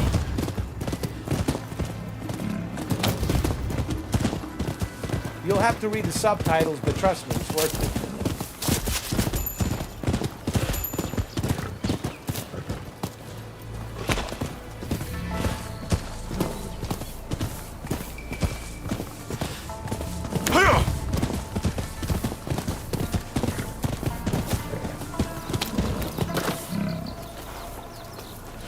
All right, is everything ready? Hey. Ah, there you are. Let's get started. Get a good look? These British gents desire a grand castle. They've got guts, all right. Especially their boss, Arkok. You go with the diversionary team. Stir up some action down below and get the attention of the guards. Ito and Yamagata will start a fire while you keep them occupied. Give them a good fight, then head up to the legation yourselves. If all goes well, once we've regrouped, we go after Alcock. What kind Are of you name all is clear on the Alcock? plan?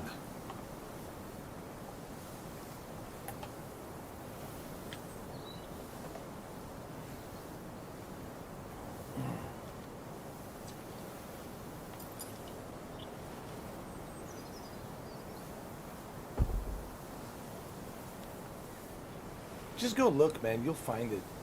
I'm sure you gotta go deep dive, man, into the internet. You'll find it, man. I'm pretty sure it's out there somewhere, but you gotta go deep dive into the inner webs of internet, and you'll find it. Godzilla is in there somewhere. You just gotta know how to find it. It's there. It's floating. You just gotta grab it.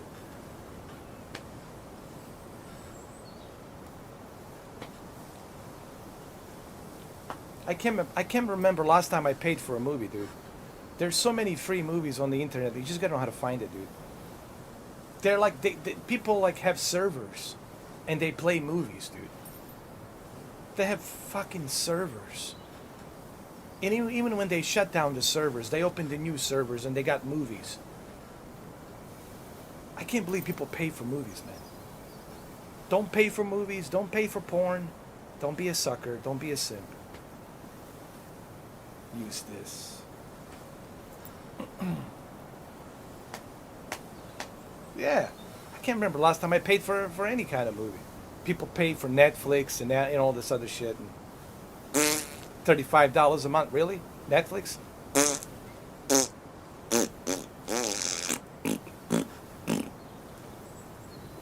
Get out of here. Netflix. I'm so glad I canceled that shit. Cancel all that shit. The only thing I have is Amazon Prime. That's because I, like to order stuff from Amazon. So you only pay it once a year,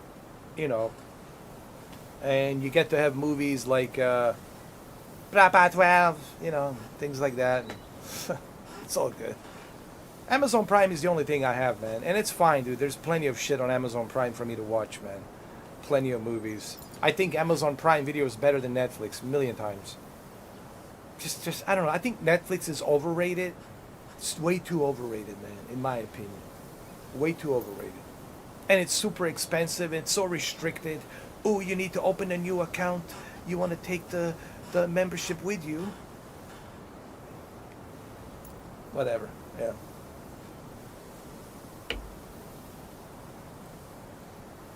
Don't pay for the movies, guys. Fuck that shit, man.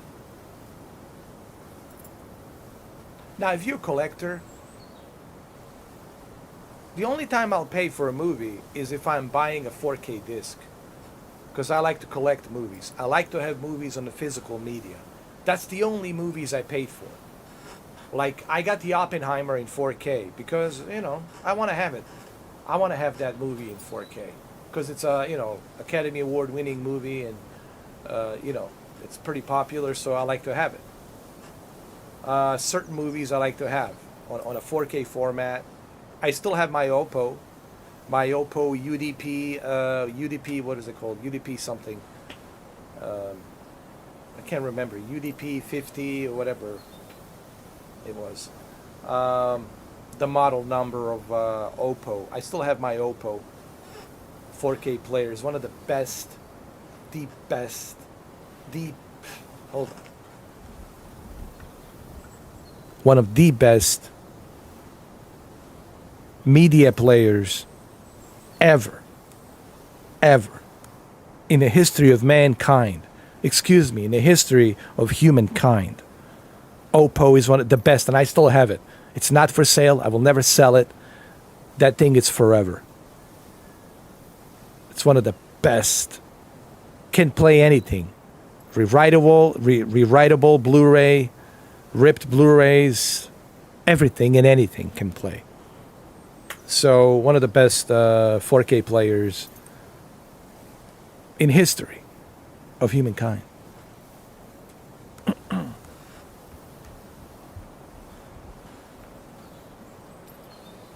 Now you can rip the entire disc into a single image file that's like 90 gigabyte image, and the right 4K player can play the image like a real disc without knowing any difference. Yeah. Well, did you guys hear about there's this new format that can store up to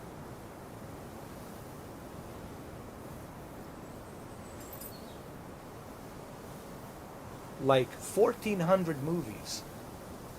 Like one single disc could store 1,400 movies just on one disc. It's called like a super DVD or something. It's the new format. They're messing with it. You can store up to like a 1400 4K movies. Again, I repeat again. On a one disc, single disc, 1400 4K movies. Now you imagine if you have like 5 of those discs or 10 of those discs, how many movies you can have.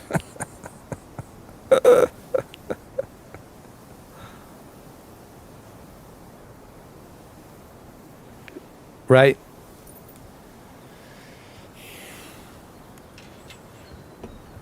So physical media might be coming back, guys. Don't get too excited about the digital media. Physical media might be making a comeback because the super DVD could save physical media. And honestly, I hope it does. I know people, you can save it on your hard drive and your SSD and all that. I get all that. I understand. Fine. But I love the idea of being able to put 1400 movies on the disc. Bro. Take that one disc, put it in the disc tray, press play. 1400 movies to watch on one single disc. And on 2 discs, you can watch up to 2800 movies. 2800 movies on 2 discs.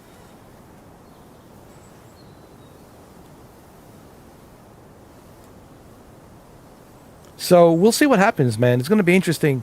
It's going to be interesting to see which way it's going to go in the next 5 years, 10 years. So we'll see.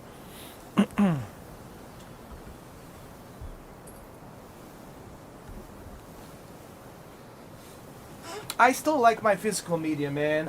I know all of these things you can do with DVD fab, rip them here, rip them there. I get all that stuff. But to me personally, I like having a physical media.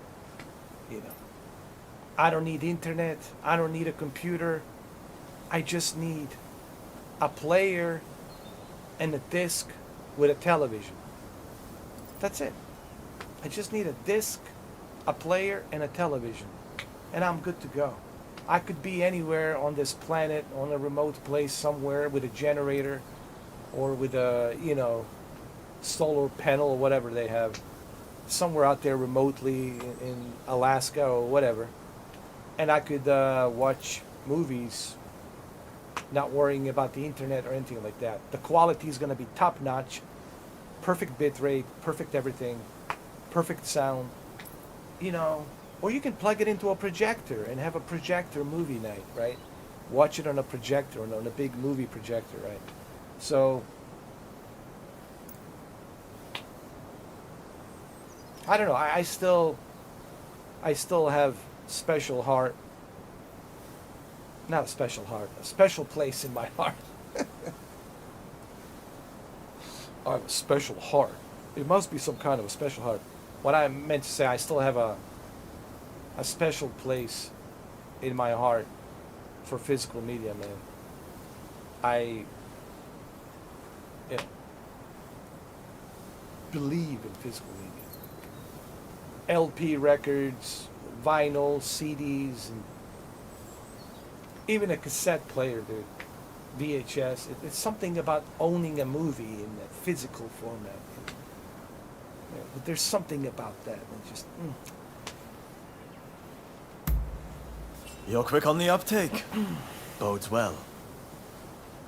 All right. We will get into position. Be on watch to strike. All right, let's do this. It's time for some action, guys. Time for some action. Let's kick some ass. You see, there's a cooperate. Did you guys know this? So if you want to, you can actually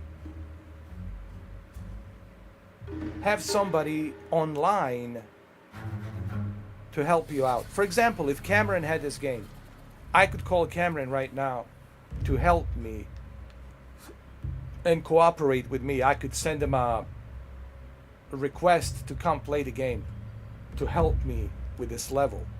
You see, but the reviewers never talked about the co-op, that the game has a co-op that can help you. You can have someone come in and help you out, you know, or you can use a bot. You can use a bot, like in this case, I have Shinsaku and Genzui bot to help me out fight. So they never talked about this on the review, did they? But they were so eager to give this game a 7 out of 10, right? And give Dragon dog shit 8 out of 10, 9 out of 10.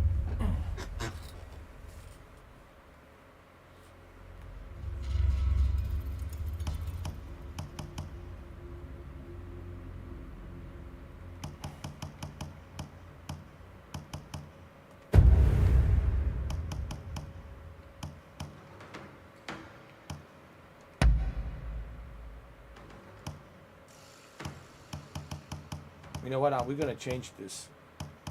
He needs something better. How about this? Yeah.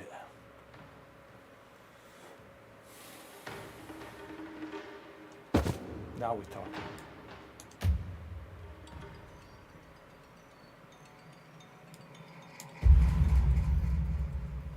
I'm ready.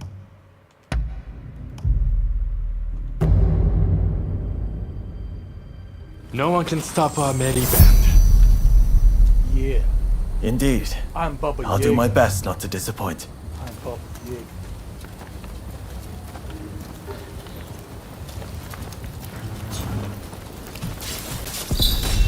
Please don't get us. We're just following orders.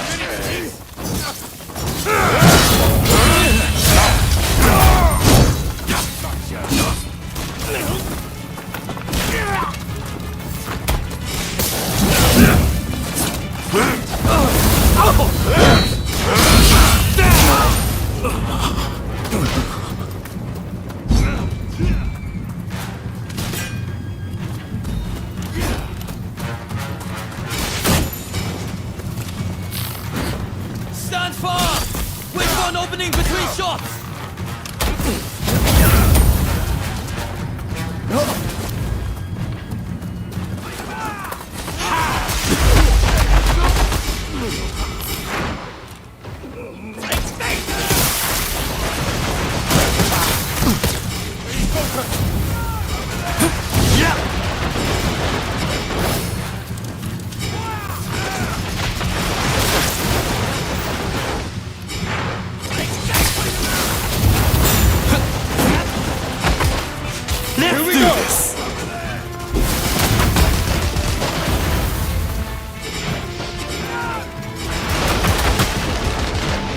Hold on, let me get this thing.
We'll have to strategize better, man.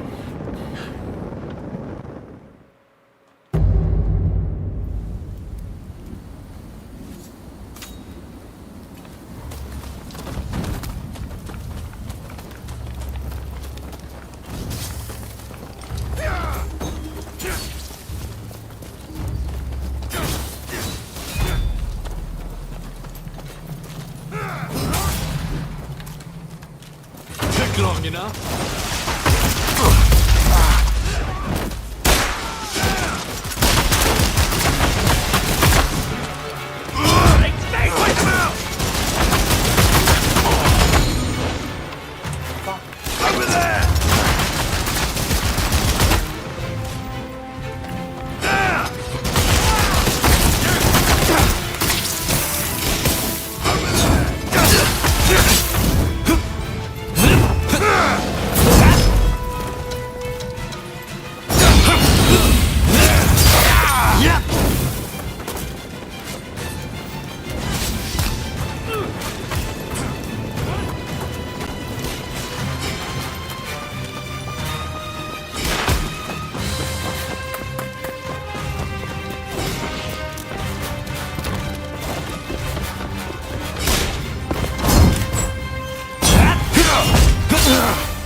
Thanks for that.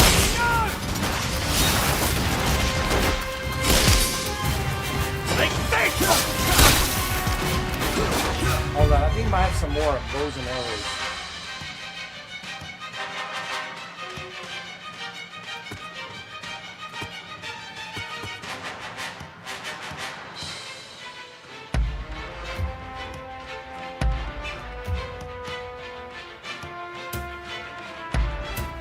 Oh, it cannot be changed during the battle. Oh no.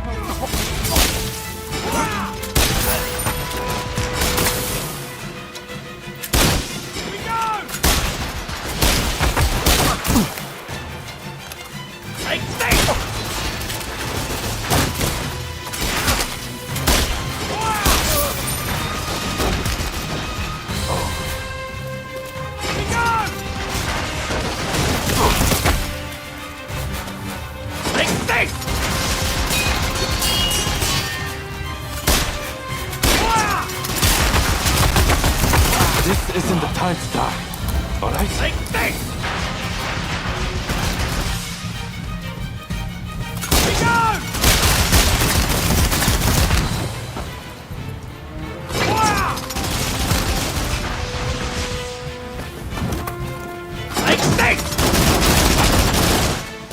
Stop there.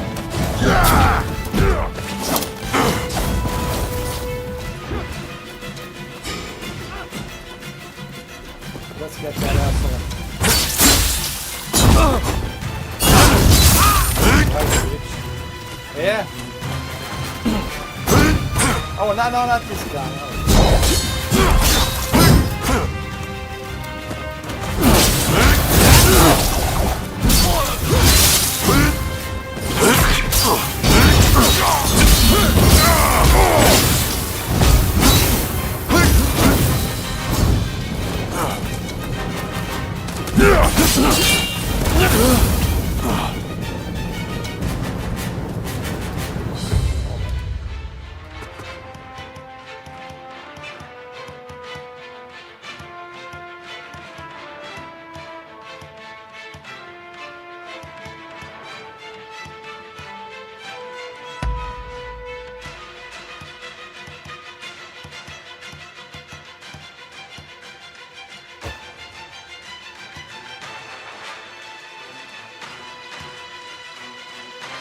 Oh, we good.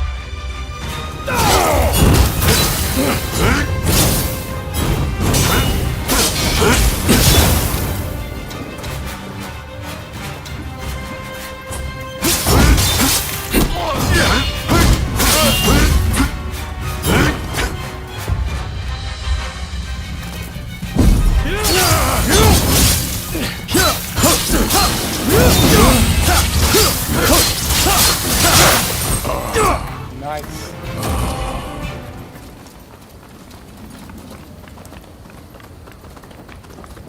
We did it.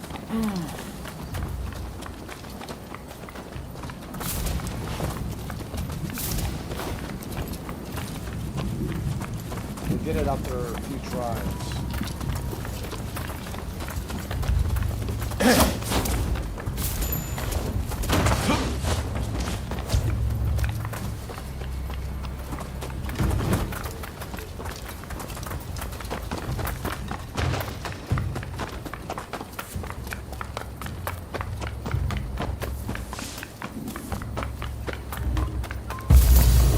Got the key.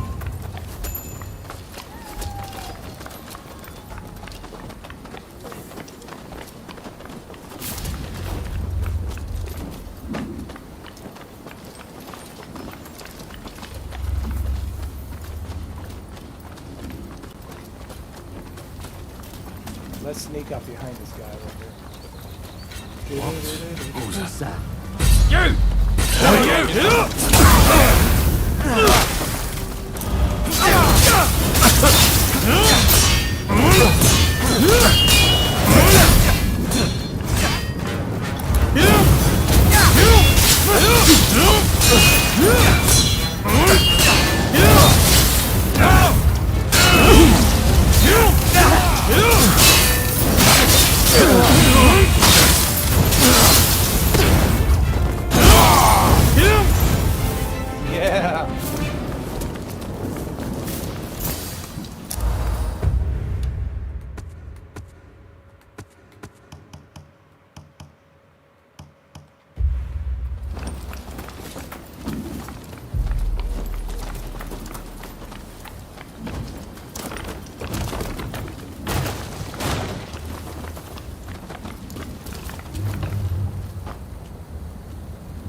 That's the key.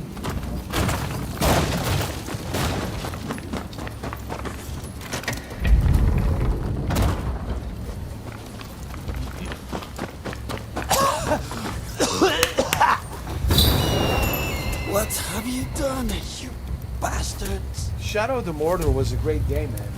I remember playing that.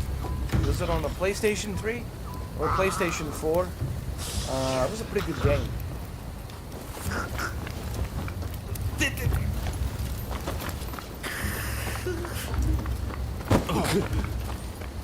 That was one of the best Lord of the Rings spin-offs of a game that I've seen, that I played.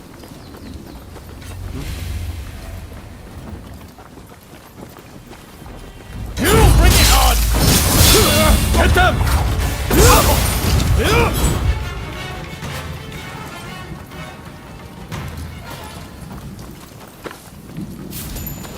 Let's use stealth, guys. Nice and easy. Nice and easy. Come on. Come to Papa.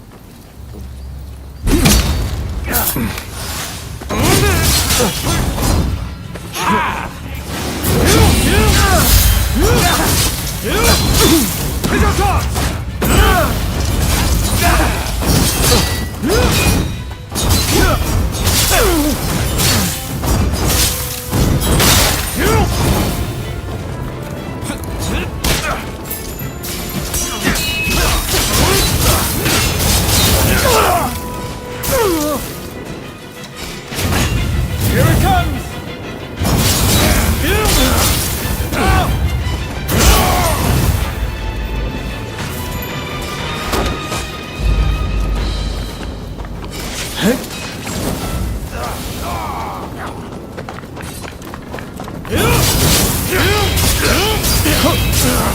Get them!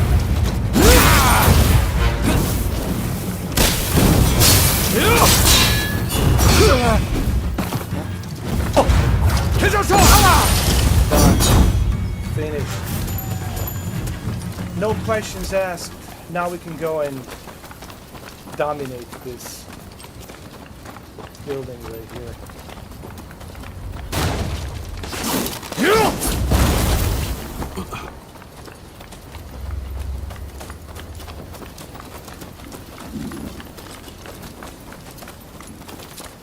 Over here. It's done. Oh, you guys burned it. But Nice. Alcock is still nowhere to be found. And I hear he's got quite the bodyguard with him. He's got a bodyguard. Some big guy we have to fight. Really?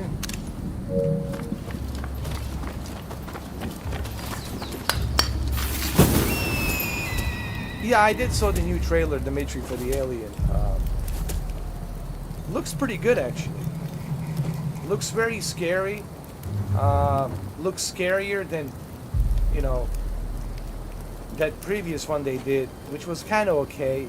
The one that Ridley did, Covenant, was it This Covenant? isn't the time or place to be Covenant idling. was really kind of a down. It was a downer. It was really a downfall for that movie.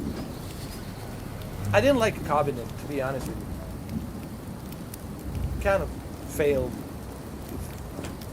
I guess it was Covenant was okay, but I just didn't find it scary. I didn't find it, you know. I just find it kind of like a low budget B movie, to be honest. Like something you see on a sci-fi, you know, on a sci-fi channel. So it looks better than the Covenant, but the trailers can be tricky. You gotta remember, the trailers are very tricky. So until you see the movie, you don't know. But the trailers definitely looks good, looks scary. Well, let's put it this way. Let's hope it's better than the Covenant. Yeah, Covenant was just... It was really not the Ridley's best work, honestly. Considering it's coming from Ridley Scott, I expected, you know, to be far better, but I almost can't believe he directed that movie. It's just Covenant.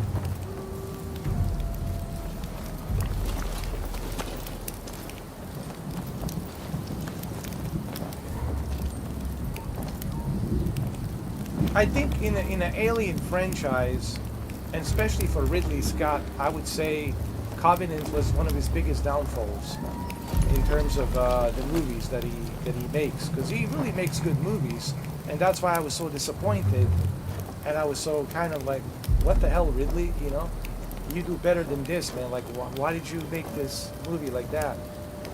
Look, I'm not saying The Covenant's a terrible movie. It's not a terrible movie. There's some scary scenes here and there, but it just felt like rushed. It felt like the movie production was rushed.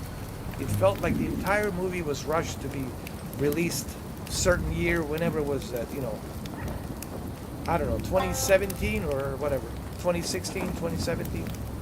I felt like the movie was rushed.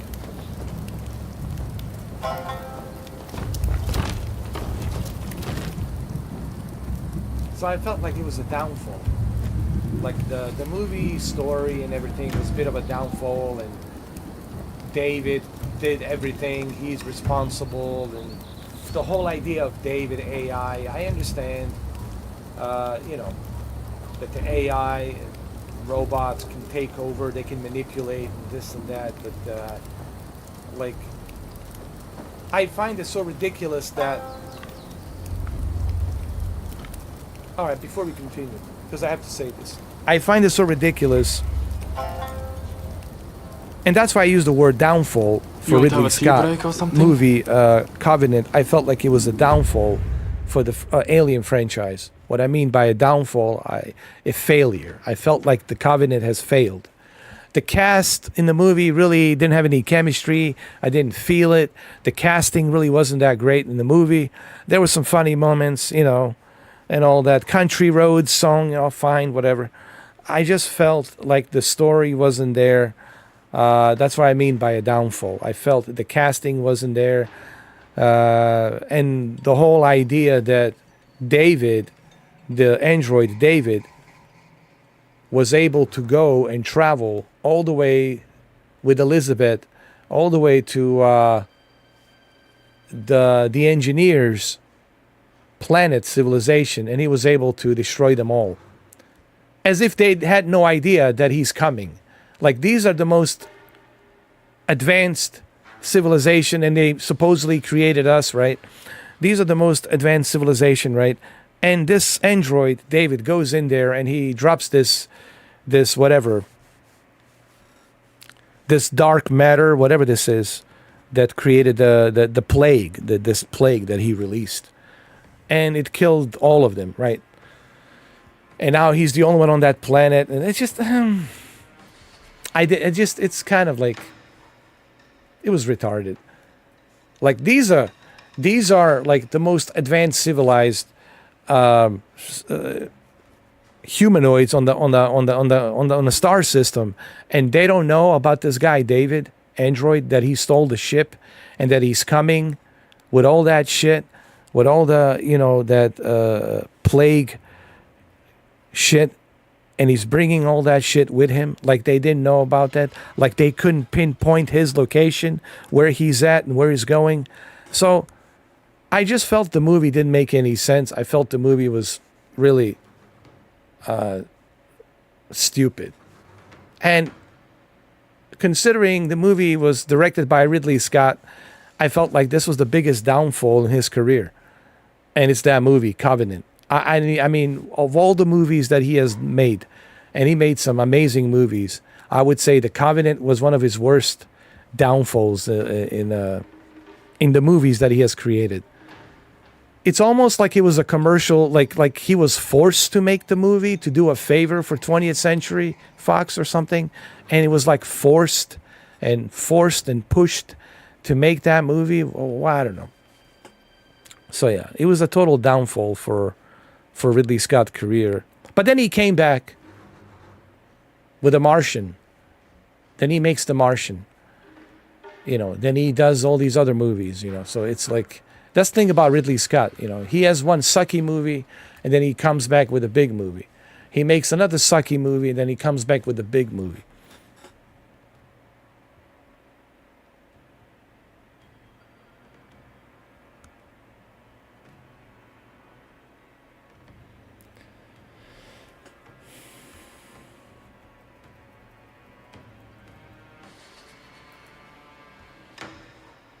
David made the aliens. Yeah, like the whole thing was like really like stupid. Like, yeah, and that's what I mean by downfall. I feel like that movie was Ridley Scott's biggest downfall in his career. Like I can't believe he made that movie, because no one even talks about that movie. That's how bad it was. But Joe Rogan likes it, I guess. Joe Rogan likes The Covenant. I don't know why, but Joe Rogan likes it. What is this? Enabling CSM and 4 gigabyte memory decoding the BIOS on your PC lets your GPU, CPU run at the full capacity and completely gets rid of stutter.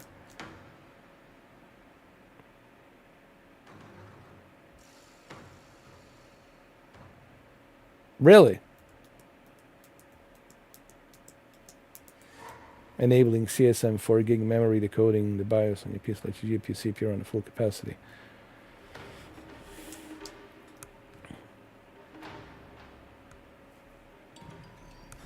Yeah, I think even Ridley Scott is trying to forget that movie, to be honest.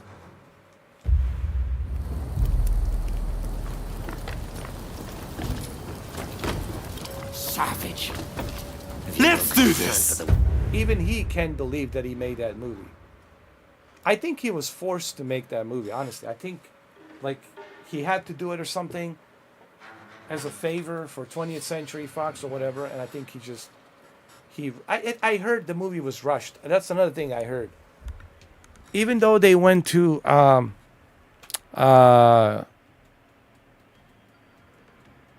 where was it they went to? New Zealand. They went to New Zealand to film the movie. No, not New Zealand. I'm sorry, Iceland. They went to Iceland.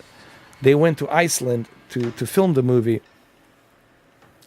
But everybody who was there kind of like, they all said that it felt kind of rushed.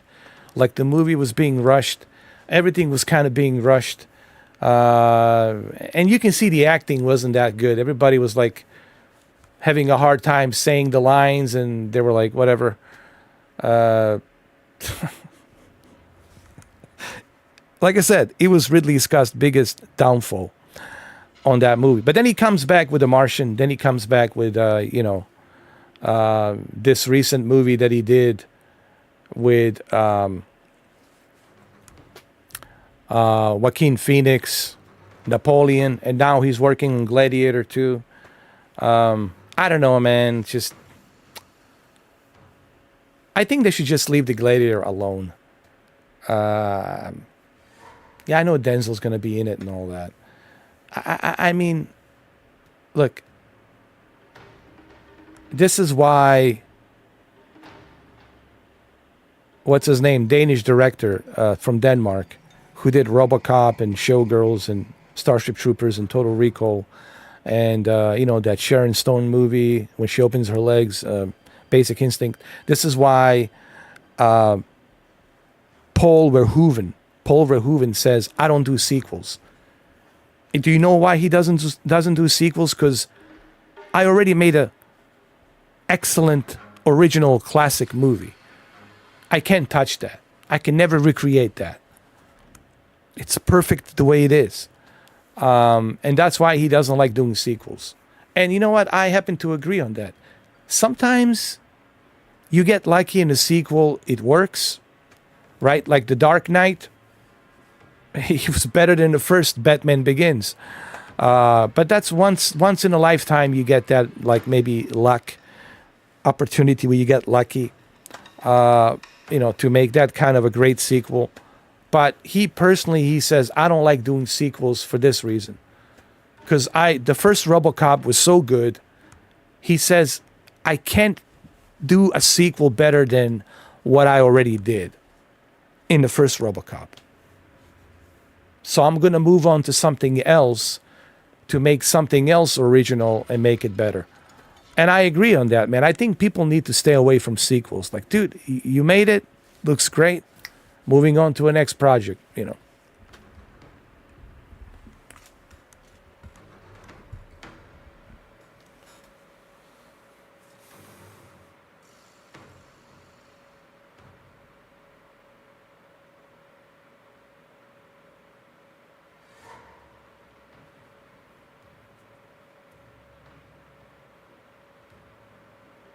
All right, so I see what you're saying. CSM and 4 gigabyte memory decoding. I'll remember that. Thanks, man. The Never Dead IV. Maybe that will help my Dragon's Dogma issue. I don't know. Enabling the CSM and 4 gigabyte memory decoding. Maybe that will help my Dragon's Dogma. I might try that. Hey, it's worth a try. I'll give it a try. Why not? Enabling the CSM and 4 gigabyte memory decoding in the BIOS and PC lets your GPU CPU run to full capacity and gets rid of the stutter. All right. Wounded. Oh my God! Not bad.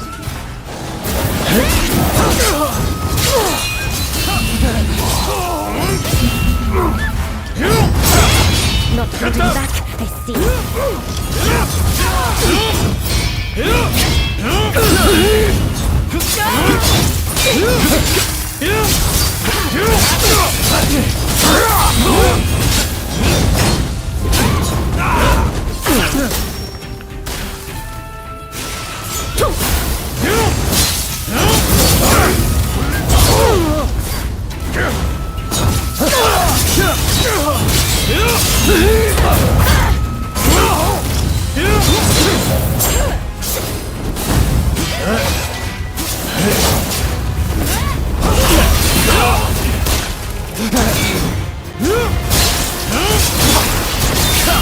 Here goes!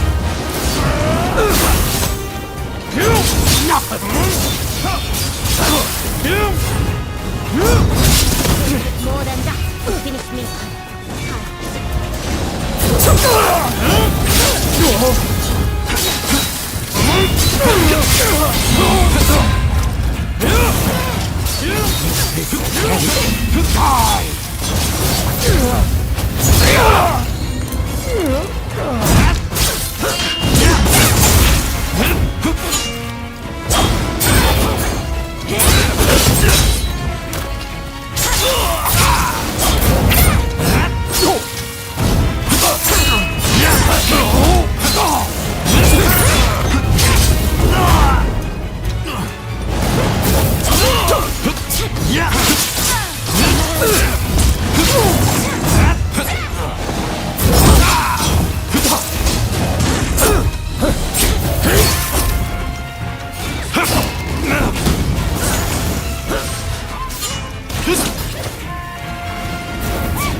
Oh my god!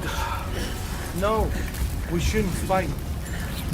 I'm glad you have a talent for arson. Why are you so intent on provoking the British? It saved me the trouble of provoking the British.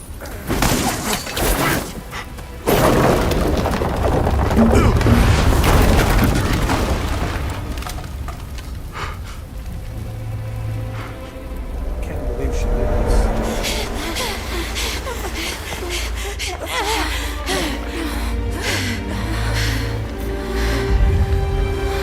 They will pay. I will make sure they meet the same fate.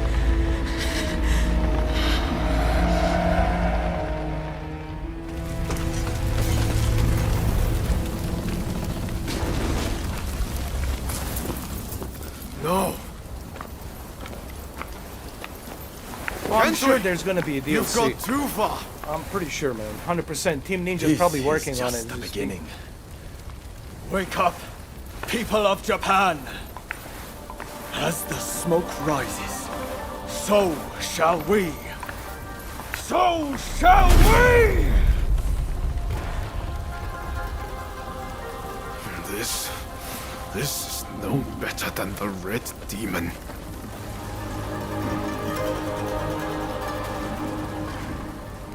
Look, Master.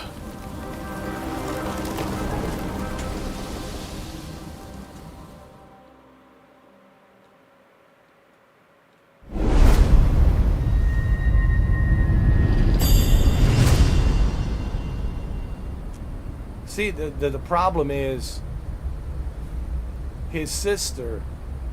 It's protecting these foreigners, and he doesn't understand why. These are the same foreigners that influenced the shogunists, pro-shogunists, you know, to do what they did, you know, to our village, to our parents, right? And why are you defending them? Like, what? See, he doesn't understand. Why is she defending the Americans and the British? Why is she helping them? So he's just trying to figure out, like, why. And that's his sister, and he loves her. He cares about her. So, spoilers warning.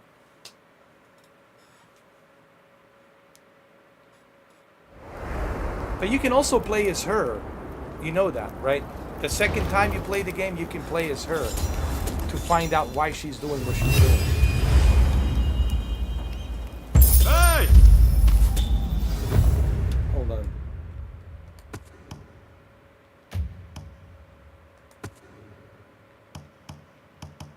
I got a bunch of stuff here I can upgrade. Okay.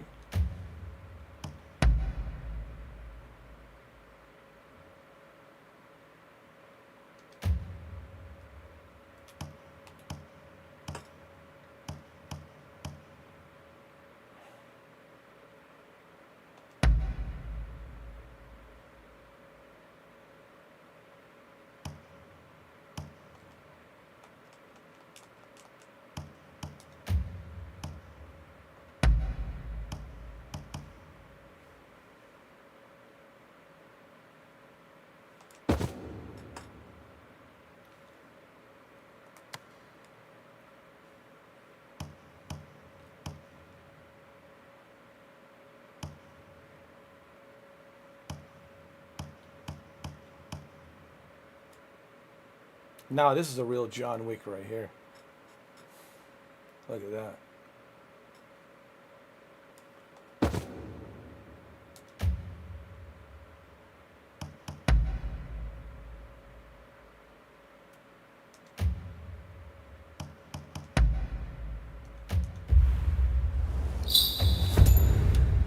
I got some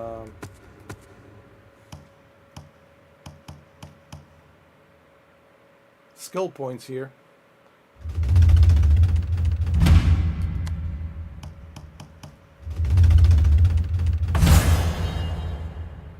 I know, isn't it? Maybe that's not by a coincidence.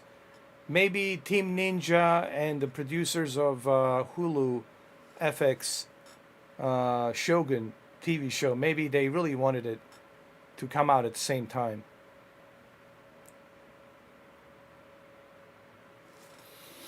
But I'm glad that Rise of the Ronin, it's better than Dragon's Dogma 2. I think Dragon's Dogma 2 is way too overrated. And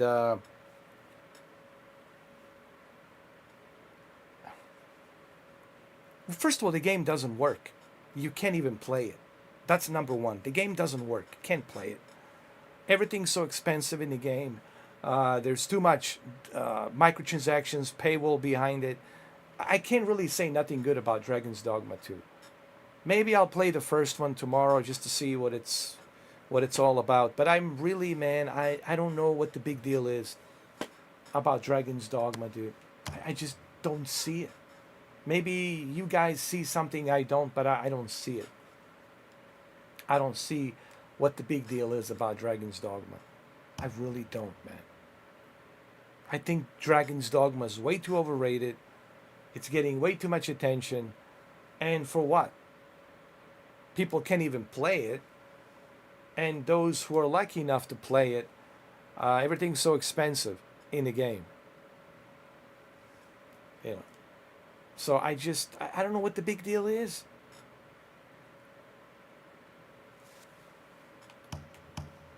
And they give this game a 7 out of 10. And this game deserves more than 7 out of 10. I give this at least minimum 8 out of 10.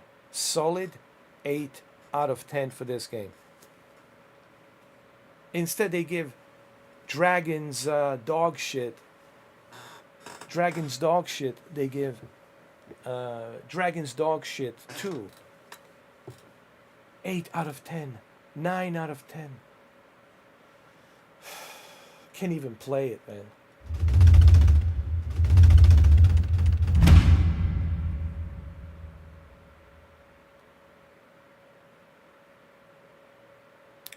Oh, that actor was in 47 Ronin and John Wick Chapter 4. So he worked with Keanu twice.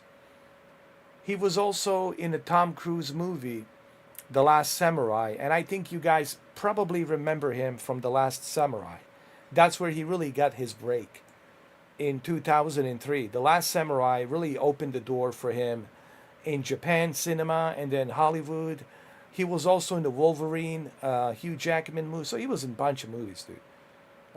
He's a great actor, man. He was in a bunch of movies.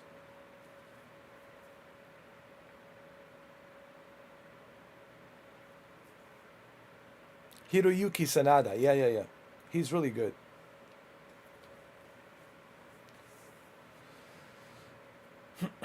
I don't know. I'll check out the Dragon's Dogma 1.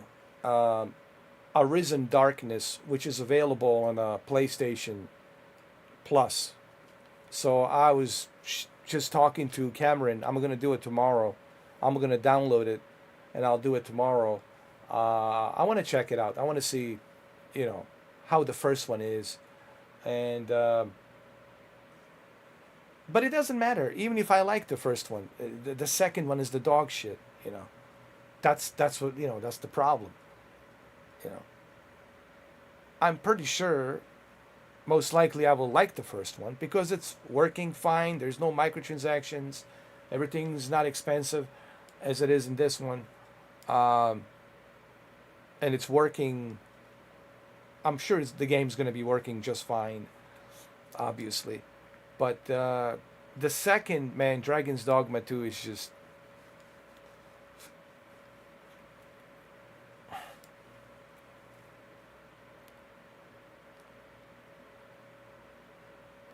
I think it's a failure.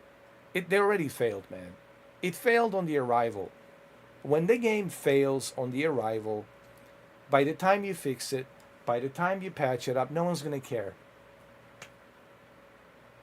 It's like Battlefield 2042 after 3 years. Finally is working after 3 years. Everything's good. Cyberpunk, now it's working great. But people really don't care about Cyberpunk that much. I know Phantom Liberty was a great DLC and people enjoyed it, but do really people care about Cyberpunk right now? Not really, honestly. Not to the extent that CD Projekt Red was hoping. That's because it left a bad taste in people's mouth, and after 3 years, people were like, they forgot about the game. They're like, whatever. So when you fail on the arrival, that's it. It's over, man. It's checkmate. It's game over. The idea is not to fail on the arrival. Once you fail on the arrival, that's it. You're done. That's why he released the demo. That's why I love this game. Stellar Blade. Stellar Blade, Shift Up developers, published by Sony Entertainment Studio, PlayStation. They gave you a demo. Now you have a demo. And based on the demo, now I know whether or not I want to play this game. And when you play the demo, then people can give you a feedback. Is it good? Is it bad? Should you buy it? Should you not buy it? Now, since I played the demo, I already made up my mind that I want to pay for this game. Why? Because I already played the demo. I like it. So the lesson learned is this. Give us a demo. I don't want to listen to other YouTubers. I don't want to listen and read from other YouTubers who's given a free code, free game, right? And they're paid to say and shill, to say good things about the game. No. Give me a demo. I don't want to watch gameplay videos from developers. I don't want to watch making of behind the scenes from developers. No, no, no, no, no. I don't want to look at the trailers. Give us the demo. Just the demo, dude. Give every single one of us an opportunity to try the game. If you believe that you got something so substantially great, then you shouldn't worry about it. You should just release the demo. Just release the demo. Developers and publishers needs to start doing that. Just release the demo, man. And we'll let you know. We're gonna let you know if it's good or if it's bad. But don't wait till the last minute, till the game is released, and then, well, it's too late. It's too late. You know. I knew that there was something wrong. Like, where's the demo for Dragon's Dogma? Where's the demo for Dragon's Dogma? There was no demo. The only thing they had was I create a character. Big deal. Just create a character, right? But there was no demo where you can try the game, check it out, see how it is, right? So, lesson learned is this, guys. Give us the demo. And on that note, I want to end this live stream by saying that. Give us the demo, developers. That's the golden rule. Give us the demo. You can save money on a campaign, on these pointless trailers, paying the journalists to put in a good word, paying the influence YouTubers to put in a good word. You can save a bunch of money simply by just releasing the demo. Just release the demo and you save a bunch of money. I mean, think about it. Think. Use your brain. Think. Release the demo. And we'll let you know if it's good or if it's bad. It's a win-win situation. You know. All right, guys. Well, tomorrow we're going to do Dragon's Dogma Part 1. The first one. From 2017, right? Was it 2017? The original Dragon's Dogma. Sure, the graphics are not going to be all that great, but, you know, it is what it is. It's 2017. It's called Dragon's Dogma Arisen Darkness, or Darkness Arisen, or Arisen Darkness.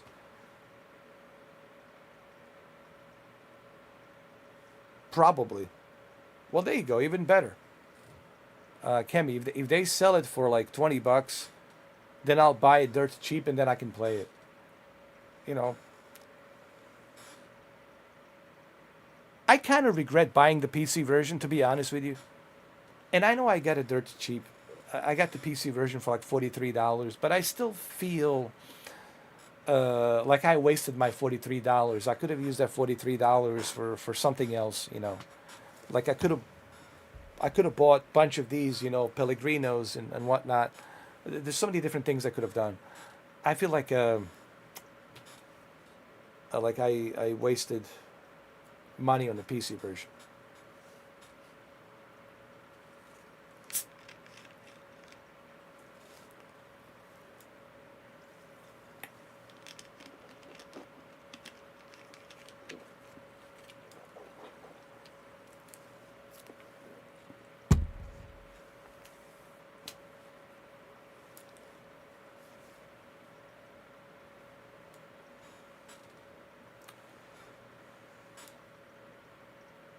I would, but I cancel my Shadow service because they're too expensive. They're charging too much, man. You know, I can't be paying like $75 a month, man, for, you know, yeah, it's too much. When you can have, you know, GameFly cheaper than that, and just and rent all of these games, right? With the GameFly, at least you get to rent all these games cheaper. But look, man, I'm not in a hurry. Look, there's plenty of games to play, Cameron. We have Stellar Blade. between Rise of the Ronin and the Stellar Blade that's coming out, and all these other games like what you call it, the Banishers. I want to play Banishers, Alone in the Dark. You know, there's a bunch of other games I want to try out. So I'm not really in a rush to be Dragon Dogma 2. You know, Dragon Dogma 2 can wait. Plus, I have to play the first one. I have to see how the first one is. Yeah. Well, there you go. I can reserve the Stellar Blade on the GameFly. I can have it. Yeah. It's a good idea. I'm going to put it on there as a priority. Game lock it. There's this thing called the game lock. You game lock a game, and then they're going to make sure that you have it. It doesn't mean you're going to get it on the release date, but you'll definitely get it. You definitely will get the game. Like April 28th or 29th, or around there somewhere, depending how popular demand is for that game. All right, guys. So tomorrow we're gonna try out Arisen Darkness, Dragon's Dogma from 2017. It's on PlayStation Plus. It's available. Yes, it's on PlayStation Plus. It's included. We're gonna check it out tomorrow. See how it is around 3 o'clock, 3 o'clock-ish, around there somewhere. 3 o'clock, 3 p.m. Eastern, East Coast, United States. And we're gonna check it out. See how it is. It's been fun. I had a great time. It's always fun, man. It's always fun. Oh, perfect. So you're off tomorrow. Great. Perfect. So Dragon's Dogma, man, on a PlayStation. Man, PlayStation's having a great time, huh? So far, man. Look at this. 3 exclusives. 1, Ronin, Stellar Blade, and Helldivers 2. 3 exclusives already in just shy of 4 months. 3 exclusives already. Gotta love it. Gotta love it. All right, Cammy, I'll see you tomorrow, brother. 3 p.m. Around there somewhere, 3 p.m. Thank you, guys. Thank you, Cammy. Thank you, Dimitri. Thank you, the Never Dead IV. I thank you for that tip on the PC, on the BIOS system. I appreciate that, man. Thank you. I'll definitely remember that, enabling the CSM 4 GB memory decoding. CSM, I'll remember that. CSM, enabling the CSM 4 GB memory decoding. I'll remember that. CSM. Thank you, Steven, for being here. Thank you, Brendan, for being here. I'm glad you're feeling better. And everybody else who was here, thank you. Appreciate it. I'll see you tomorrow with the original Dragon's Dogma, Arisen Darkness, from 2017. We'll see if Mr. 4K likes it. If I do like it, then that's going to be my favorite Dragon's Dogma #1. I'll probably like it because it's going to be working just fine. So I probably figure I'm going to like it. But we'll see. I'll see you tomorrow, guys. 3 p.m.